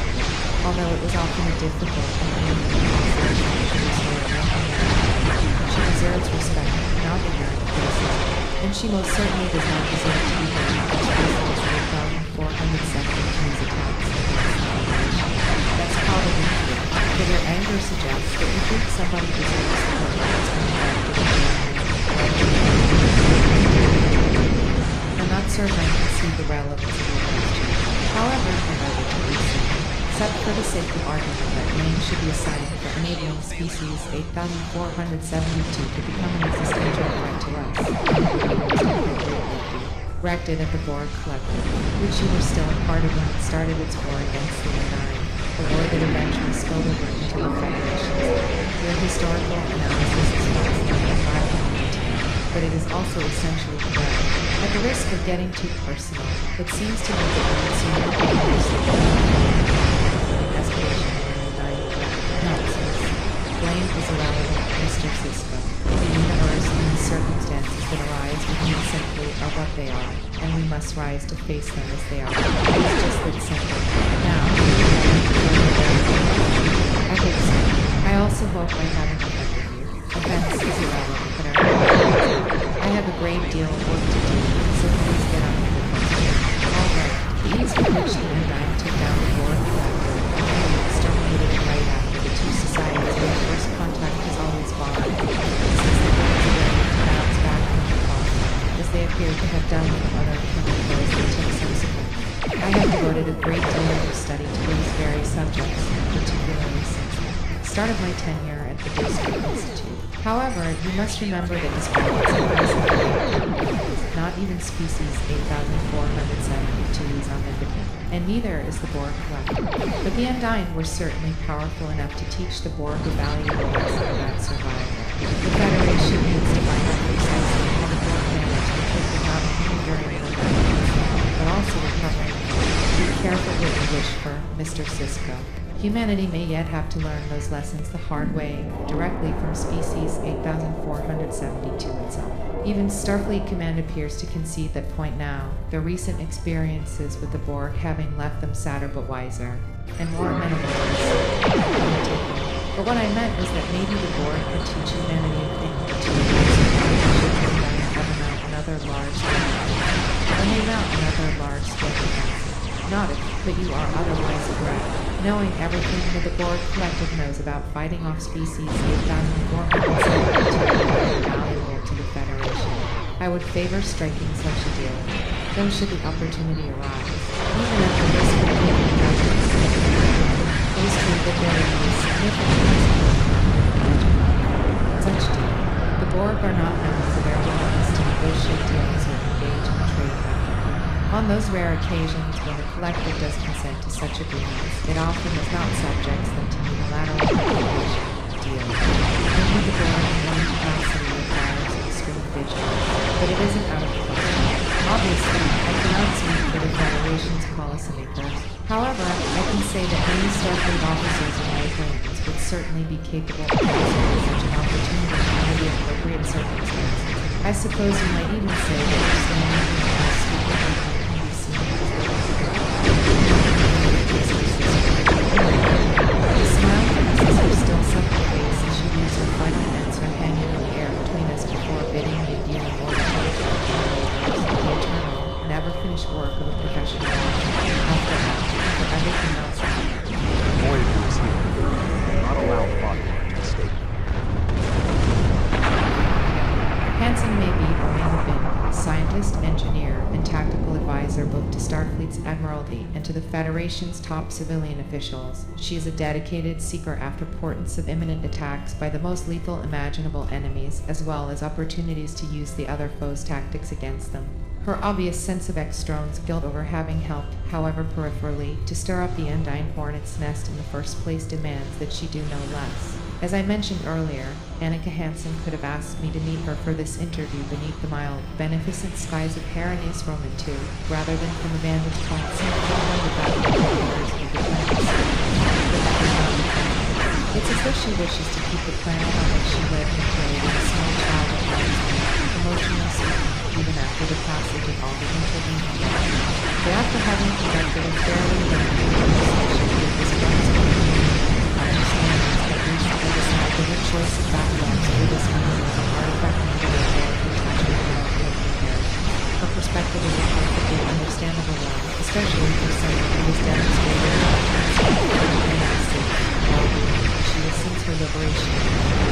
After all, it's hard to imagine anyone who literally grown up and call the Borg having anything other than the outsider's perspective on the human species, just as it is difficult not to look upon inhabited and classified to such a lofty, isolated perch without also experiencing intensely the fragility and vulnerability of life in a cosmos so surfeited with inimical forces, whatever the watchfulness against both the Borg and the Undyne being constant. Hansen, over the years, her unending vigilance still has yet to rob them, thankfully, of that lamentably rare perspective. Excerpted from the speech delivered by Klingon Ambassador Badlands. You came to our aid when the Vaadwaur attacked our homeworld. Now we have come to assist you. This discharges our obligation. How could they do something so horrible? We're no threat to them. We've done nothing but welcome them. And he killed my friends just to make a statement. I don't understand how anyone would be so callous. I don't blame you. I agreed to let the Vaadwaur come here. I put my people in danger. This is my responsibility. I just never conceived that even the Vaadwaur could be so treacherous. They double-crossed us on Voyager and tried to take the ship, but slaughtering innocent people. My time on Voyager changed me. I saw the best that people could be. I forgot, or wanted to forget, how evil they could be. With your permission, I'll lead the survivors back to New Talax. Then we can return with a security force to collect the dead. I've been in contact with the U.S.S. Blackwell. They boarded the freighter in the Shenda system, but it was empty. It was all a ruse by the Vaadwaur to lure us into that system. Everything was part of this play Gall wanted to perform, from the initial distress call to his intervention and offer to negotiate. And then, he used a massacre to set his stage. That's the kind of man he is, and unless he's stopped, the entire quadrant may fall. Gall has shown his true nature. I expected he was not dealing in good faith. But nevertheless, we had to make an attempt to find a peaceful solution to our problems with the Vaadwaur. Now the war will continue. I grieve for all who have been lost, and for those who will fall before this conflict ends. Senseless, meaningless death. I'll never understand. I hope Neelix and his people will be able to find some peace, and that Gall will answer for his crimes. And I hope our paths cross again, perhaps under better circumstances next time. With your permission, I'll return to Voyager.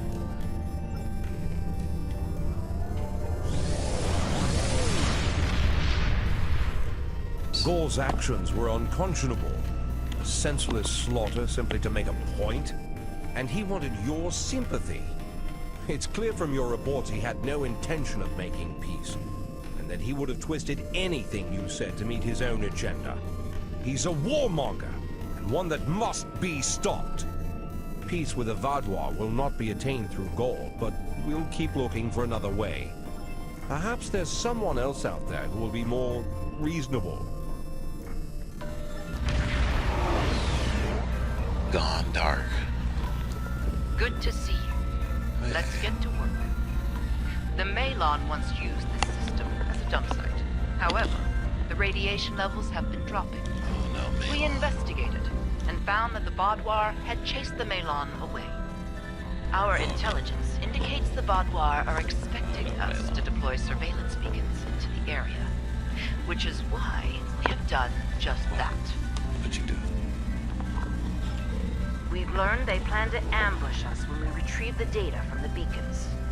When that happens, they'll go from hunter to prey.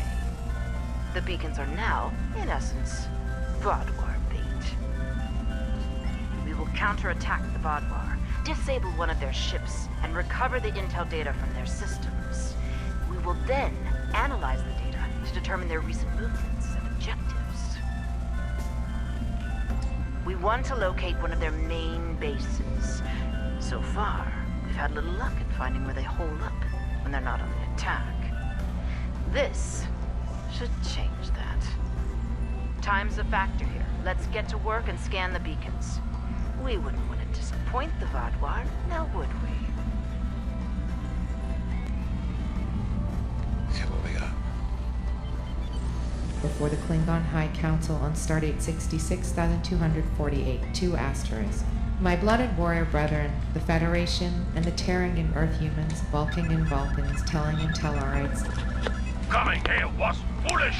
Now summon the fate of Borg!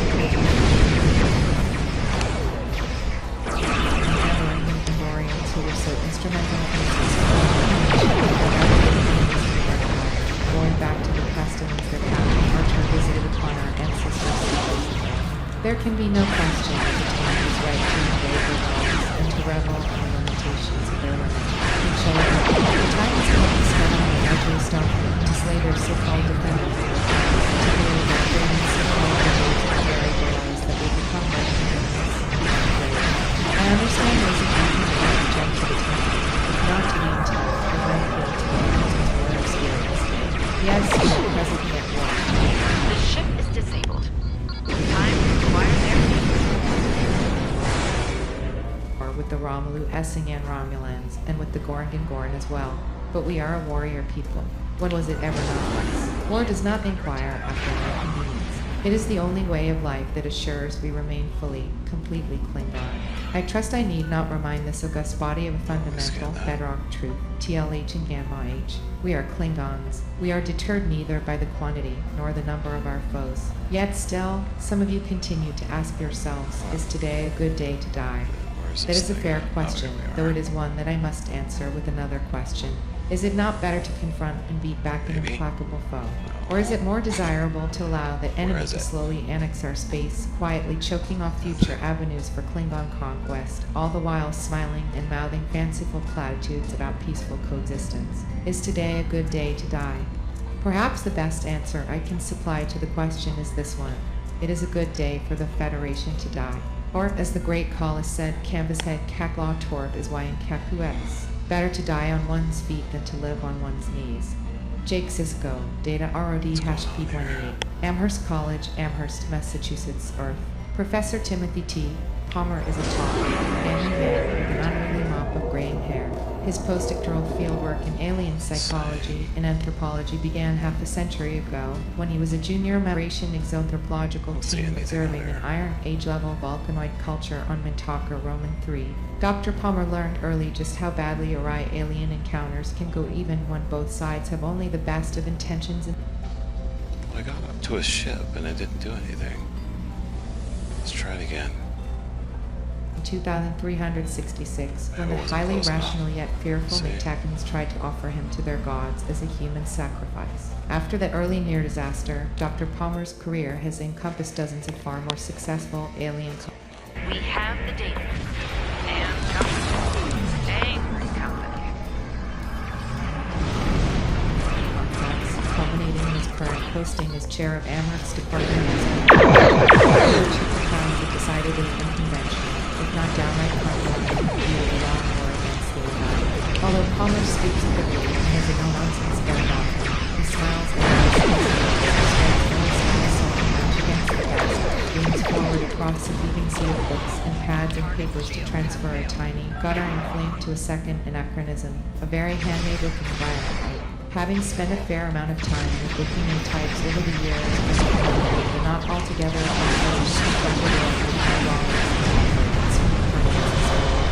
as Dr. Palmer tries to toss his small disposal cell, I notice he catches some under the elbows of his desk. In keeping with his contrarian reputation, Dr. Palmer doesn't wait for him to spell Mr. Sisko, it's common wisdom these days to look at the Undying War as an other good war, like the conflict with the Dominion, or even World War Roma II. Even most academics have readily fallen. The legendary Vaadwaur paranoia. We should expect heightened resistance as we move forward. Initial analysis of the data we acquired from them isn't turning up much. I'm afraid we caught a small fish this time. Let's continue, shall we? I look forward to seeing what swims up to nibble at our bait next time.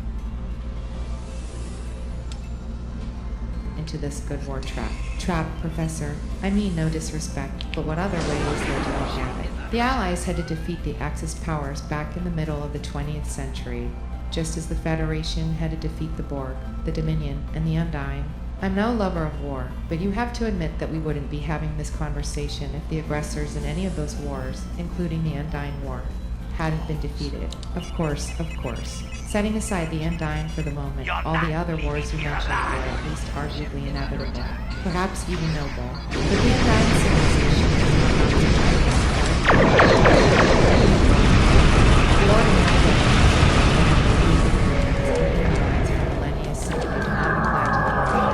Which dynamics of war are you talking about specifically? The need to acquire new resources and territory. Look, in the mid-20th century, the Axis powers of Germany and Japan stood in contention against the United States. Excellent work. Let's see what's in this ship's database. Okay, it was working.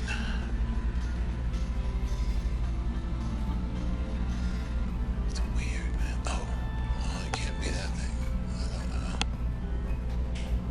Looks like it's gonna. Another successful day at the pond. Let's see what secrets our latest catch has to share with us. Ah, our fish has swum through many waters indeed. I think we have something here. The ship's been to a couple of systems often. One system comes up more than the other. That's probably where their base is, but we need to be sure. I'm afraid we need to do some more fishing.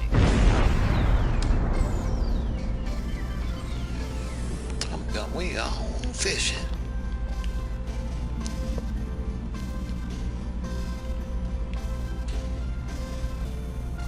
I don't know, do you flick or dip, or do you dip before you flip?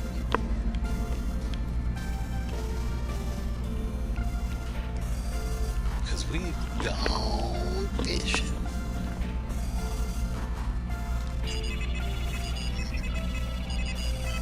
Fire at will!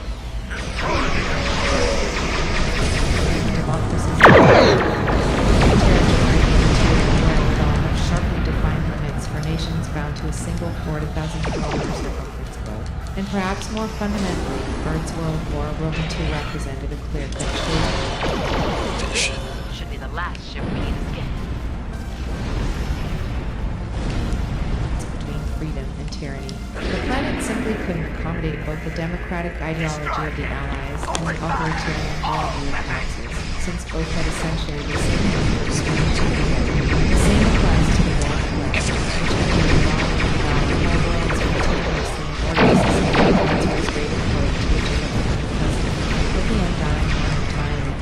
They are playing the same game.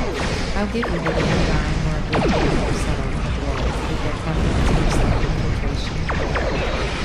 But they seem no less aggressive than the Borg.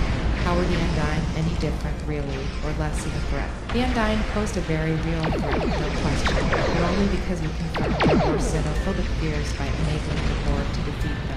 You seem to be saying that the Undying War was our fault. In a manner of speaking, it was. Look at it this way. The Undying certainly didn't attack us because they needed to take anything we have. They have the run of an entire universe of their own ideas. Asterisk, like I said, war is usually about the universe. We don't tolerate your kind. Pay for being here. With your life.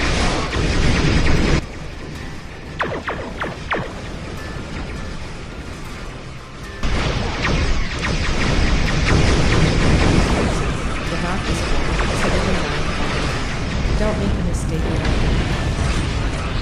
They aren't human, or even humanoid, except in the extreme technological and that means that their emotions and motivations may not be entirely concrete in our own, or even entirely known. But they clearly did attack us merely to raid our resources.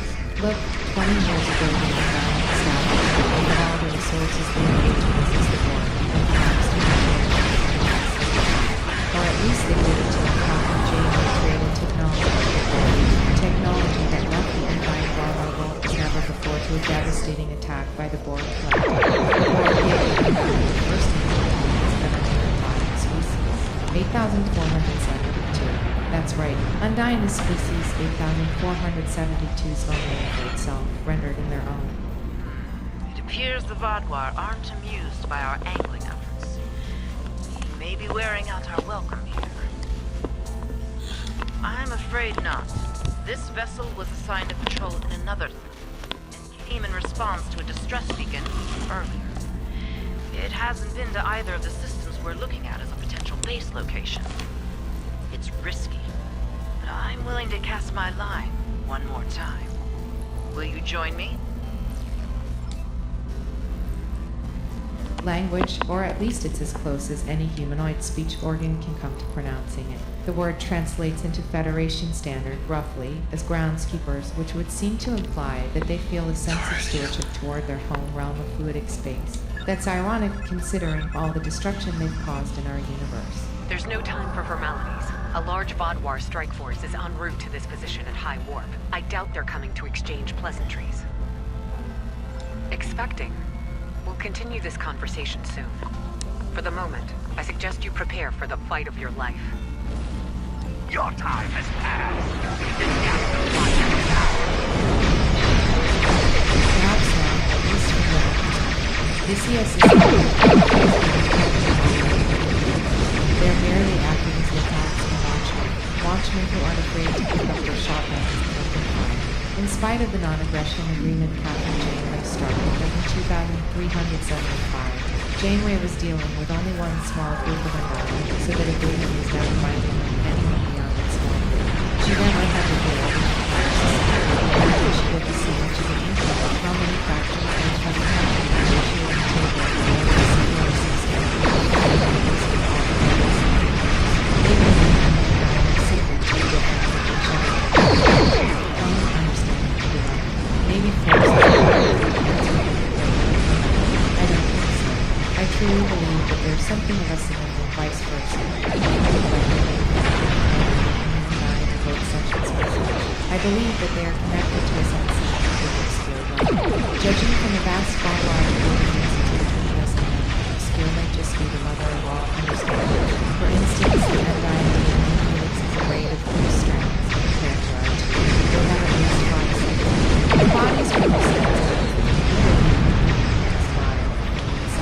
and they are too cantankerous to be assimilated by the whole. Asterisk, Undying are connected to us. It's difficult to understand. I'm not speaking strictly about biology, although it's an at least manifold of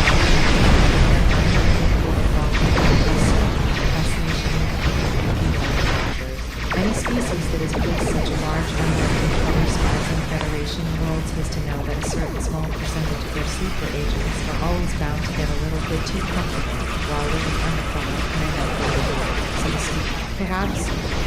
Only a few Vaadwaur remain. Let's do what must be done.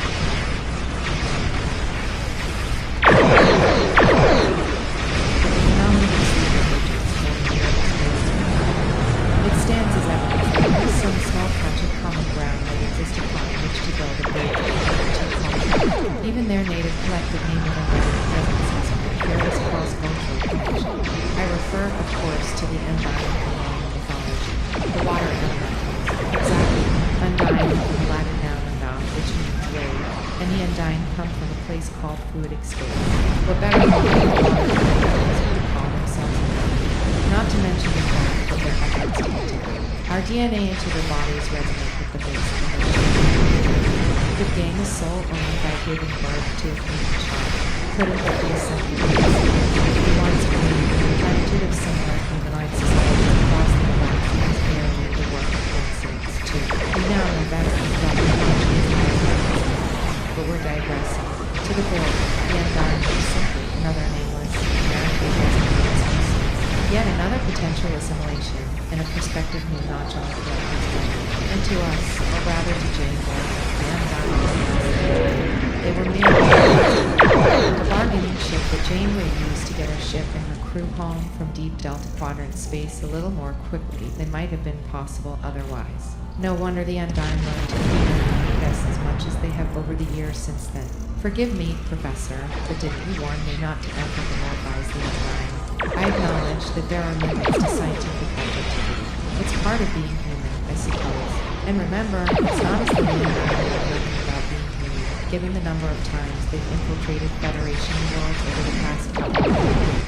By disguising themselves as humans and members of other planets. Disguise hardly does justice to what the Undying infiltrators do when they go under deep cover on the Federation world. They don't simply get themselves or change their features cosmetically. They actually alter their DNA at the codon level in order to ensure that they can pass as human.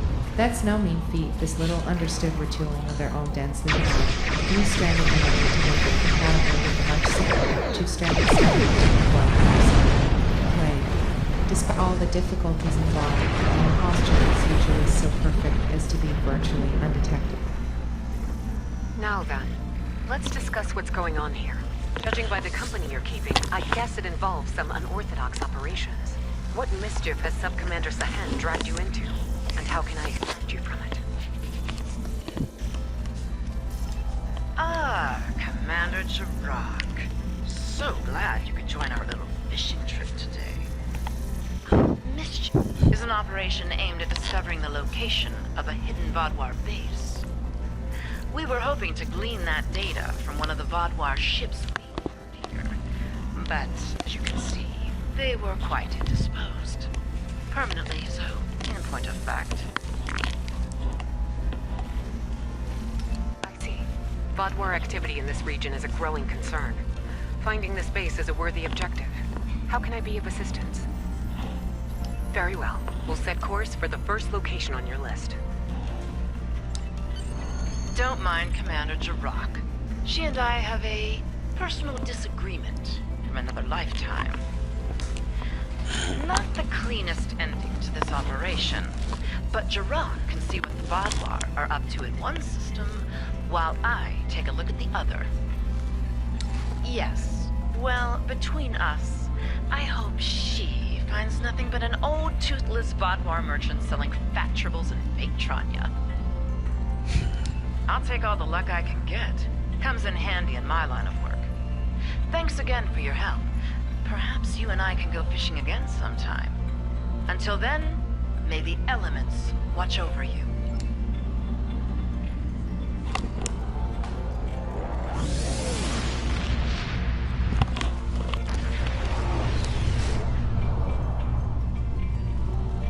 I'm Logan Curtis of the Borg Cooperative. My vessel has taken heavy damage in battle, and several critical systems are on the verge of failure. Any assistance you can provide will be greatly appreciated. I realize you may not have reason to trust us, but I assure you, we are not your enemy. Assimilation is not our goal.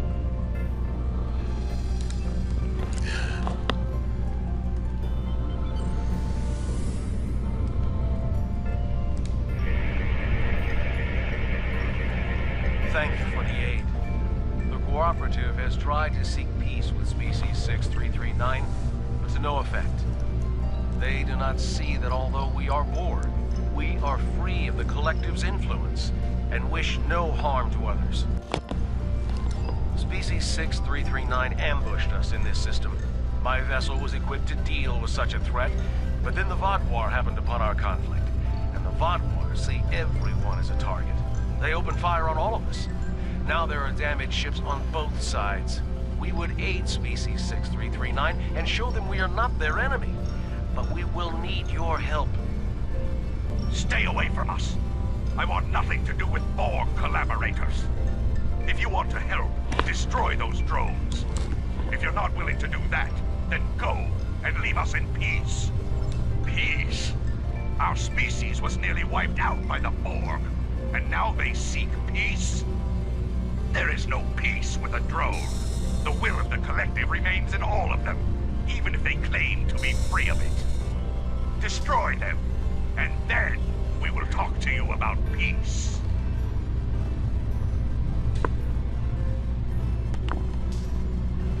Incoming Vaadwaur!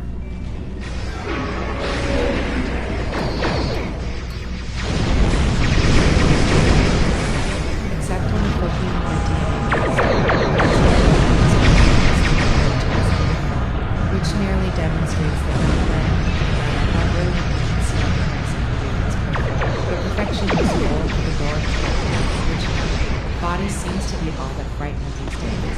The Undying merely had to do a good enough job at infiltration to leave us wondering how many of the operatives were accidentally revealing their presence because of some chance nucleic acid-level cellular meltdown. In fact, the occasional sudden public revere. Sion probably felt the those periodic reversals allowed the Undying to so fear, nurture it, fertilize it with humanoid imagination, harvest it like a punch card, and export no wonder the Undying inspires such a deep level of fear among humanoid species even now. Not even the Klingons are immune to it, for all their bluster. I have a few Klingon acquaintances who might take rather sharp exception to that, Professor. Of course, Klingons will be Klingons after all. Humans, Klingons, Romulans, all those shape-changers during the Dominion War. But do you think it is about an organization that's more terrible or the mass identity theft? Location.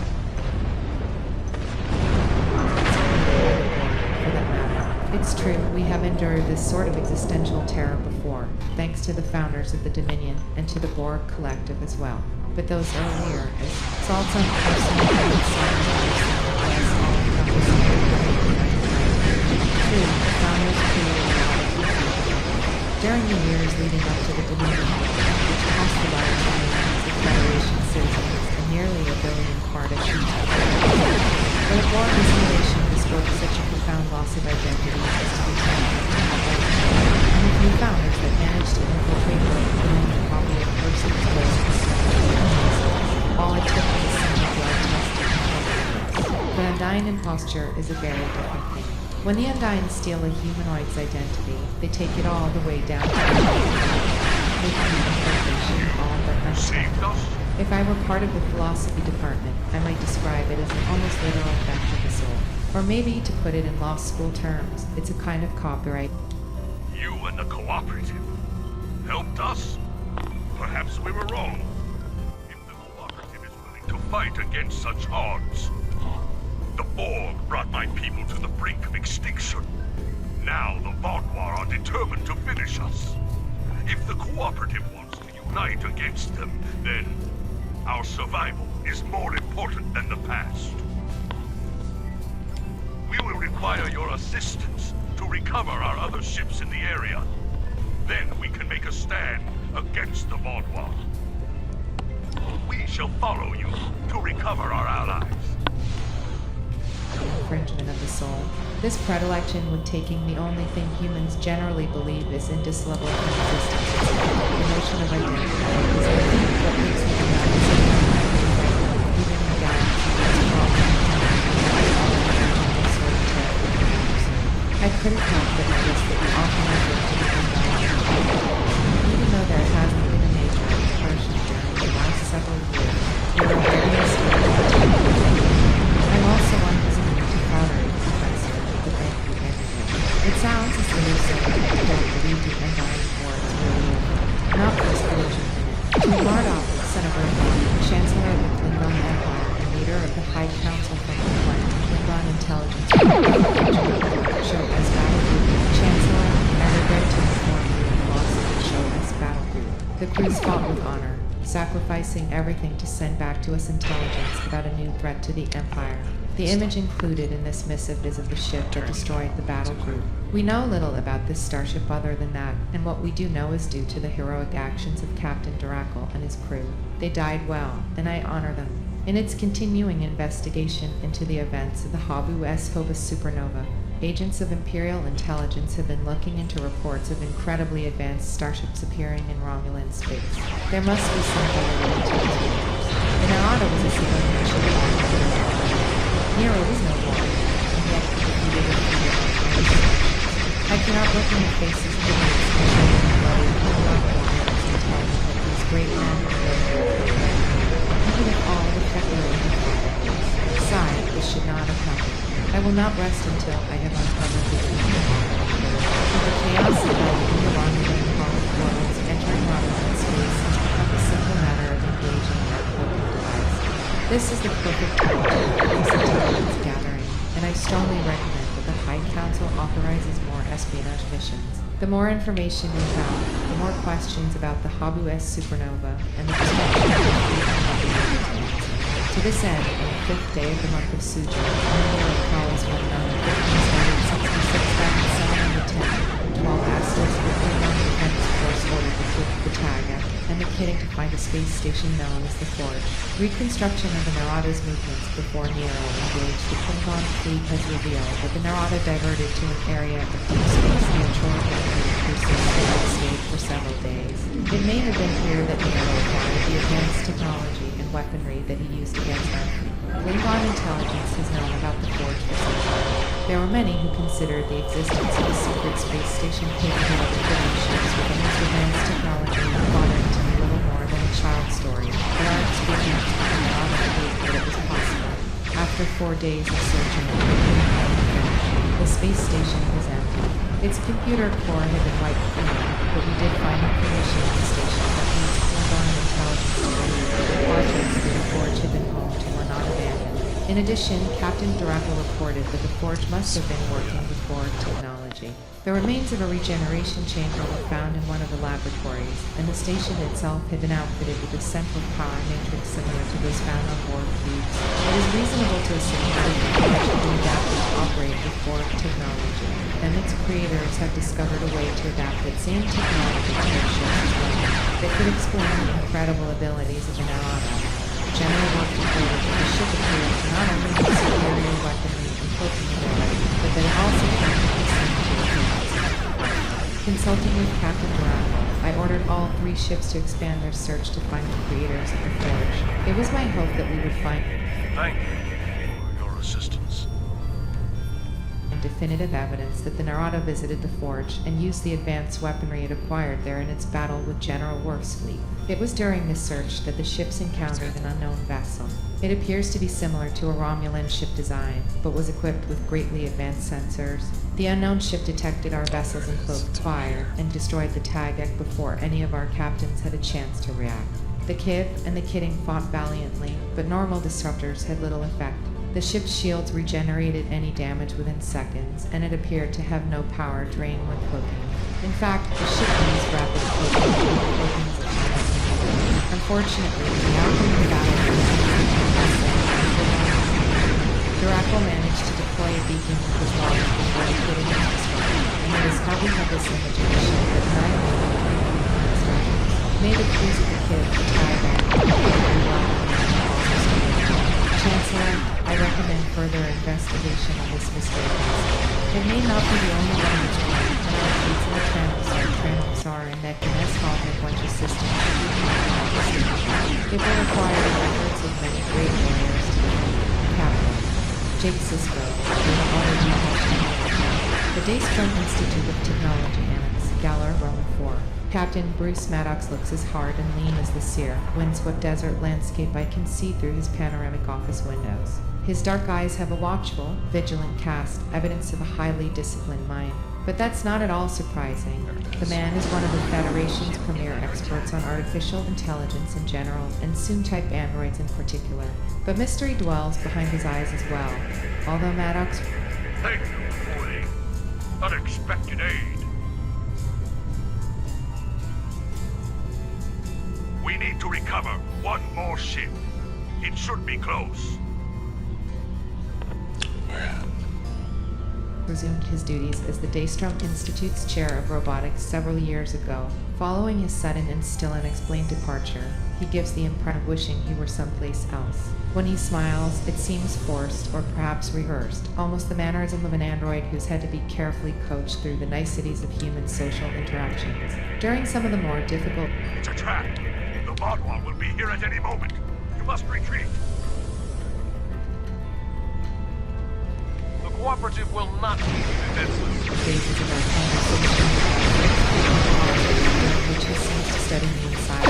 As he leans forward across his left, though his alert eyes are still during this conversation darkly. I sense a great deal of activity behind them as he weighs his answer to the obvious fit. Captain, I want to thank you for agreeing to speak with me. Not at all, Mr. Sisko. I think of it as my duty to come straight. My first question probably won't be We've never spoken much about your departure from the faculty of the Daystrom Institute. The same is true of your decision to return a few years later. Do you mind discussing either of those decisions now? I suppose there's no getting around your question. What would you like to know? When you left the Institute, and I were busy stirring up both the Klingon Empire and the Borg hegemony, and the Federation was going on. It has recently come out that the project we were working on enables that form of death and dying spies. In fact, it did once the project began in the project.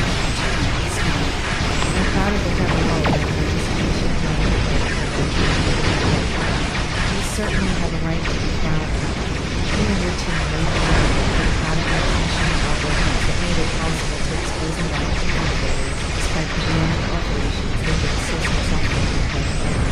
Not to mention the fact that the research allowed one of the oldest friends to I try not to think that. Of course you did, despite my having tried to have this Fortunately, data was never like the grudges. It was better when I'm confused. Your research not only held the promise of shaving years off the duration of the Empire, but it also had the potential to destroy the android that come to regard as both Only a few Vaadwaur left. Yet you walked away from the project before it project. The price Data's return would have exacted from it was just too great, so I decided I simply couldn't afford to be a part of it. Even though the solution to the data matrix problem I think history has shown fairly conclusively that that idea was excellent. Not that data didn't make a significant contribution to the war effort, particularly after Starfleet decided to give him command.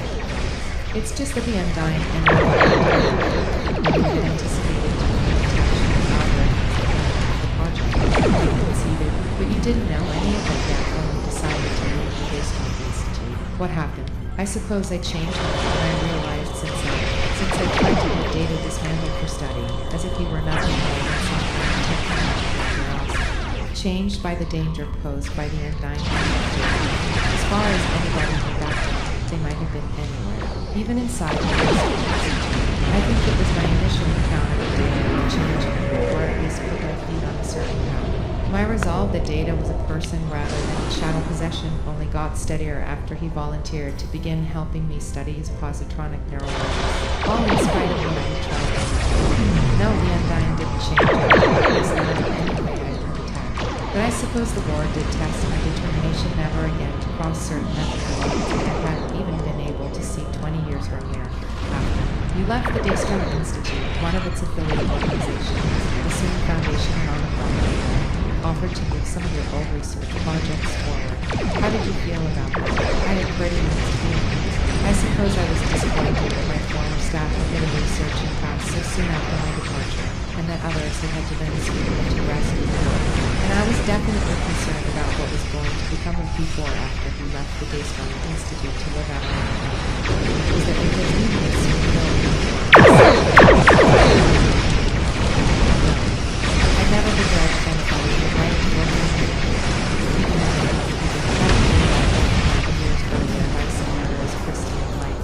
I think I understand now.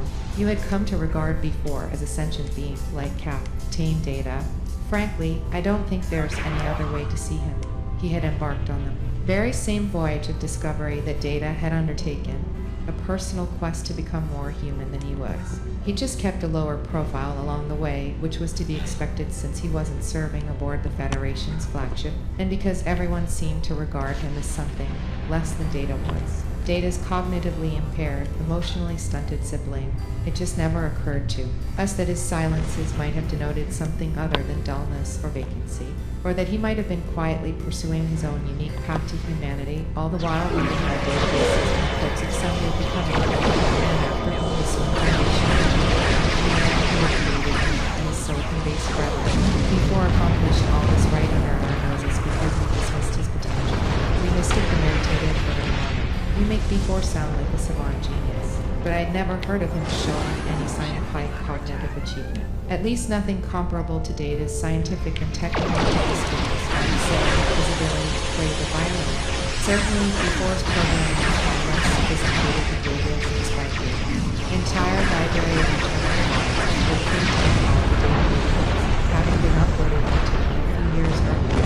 That so-called matrix was supposed to represent the essence of Data's intellect and personality, and perhaps even his emotions. But it would always just lay there, inert within B4's more rudimentary positronic neural pathways. But all of this was already moot as far as I was concerned.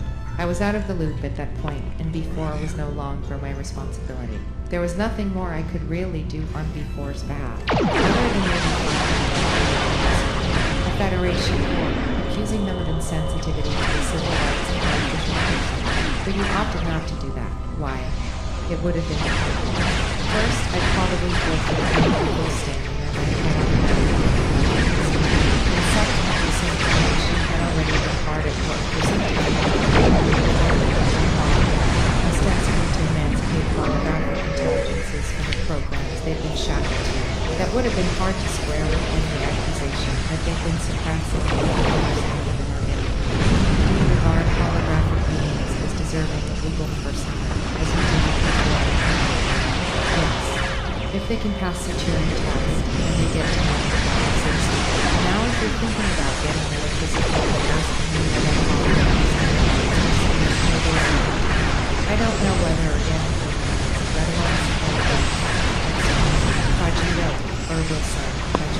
I think therefore I am. I have just announced for one issue, a joke, so you were reasonably confident that you and the Soon people were on the same page on the issue of synthetic rights. Thank you for your assistance.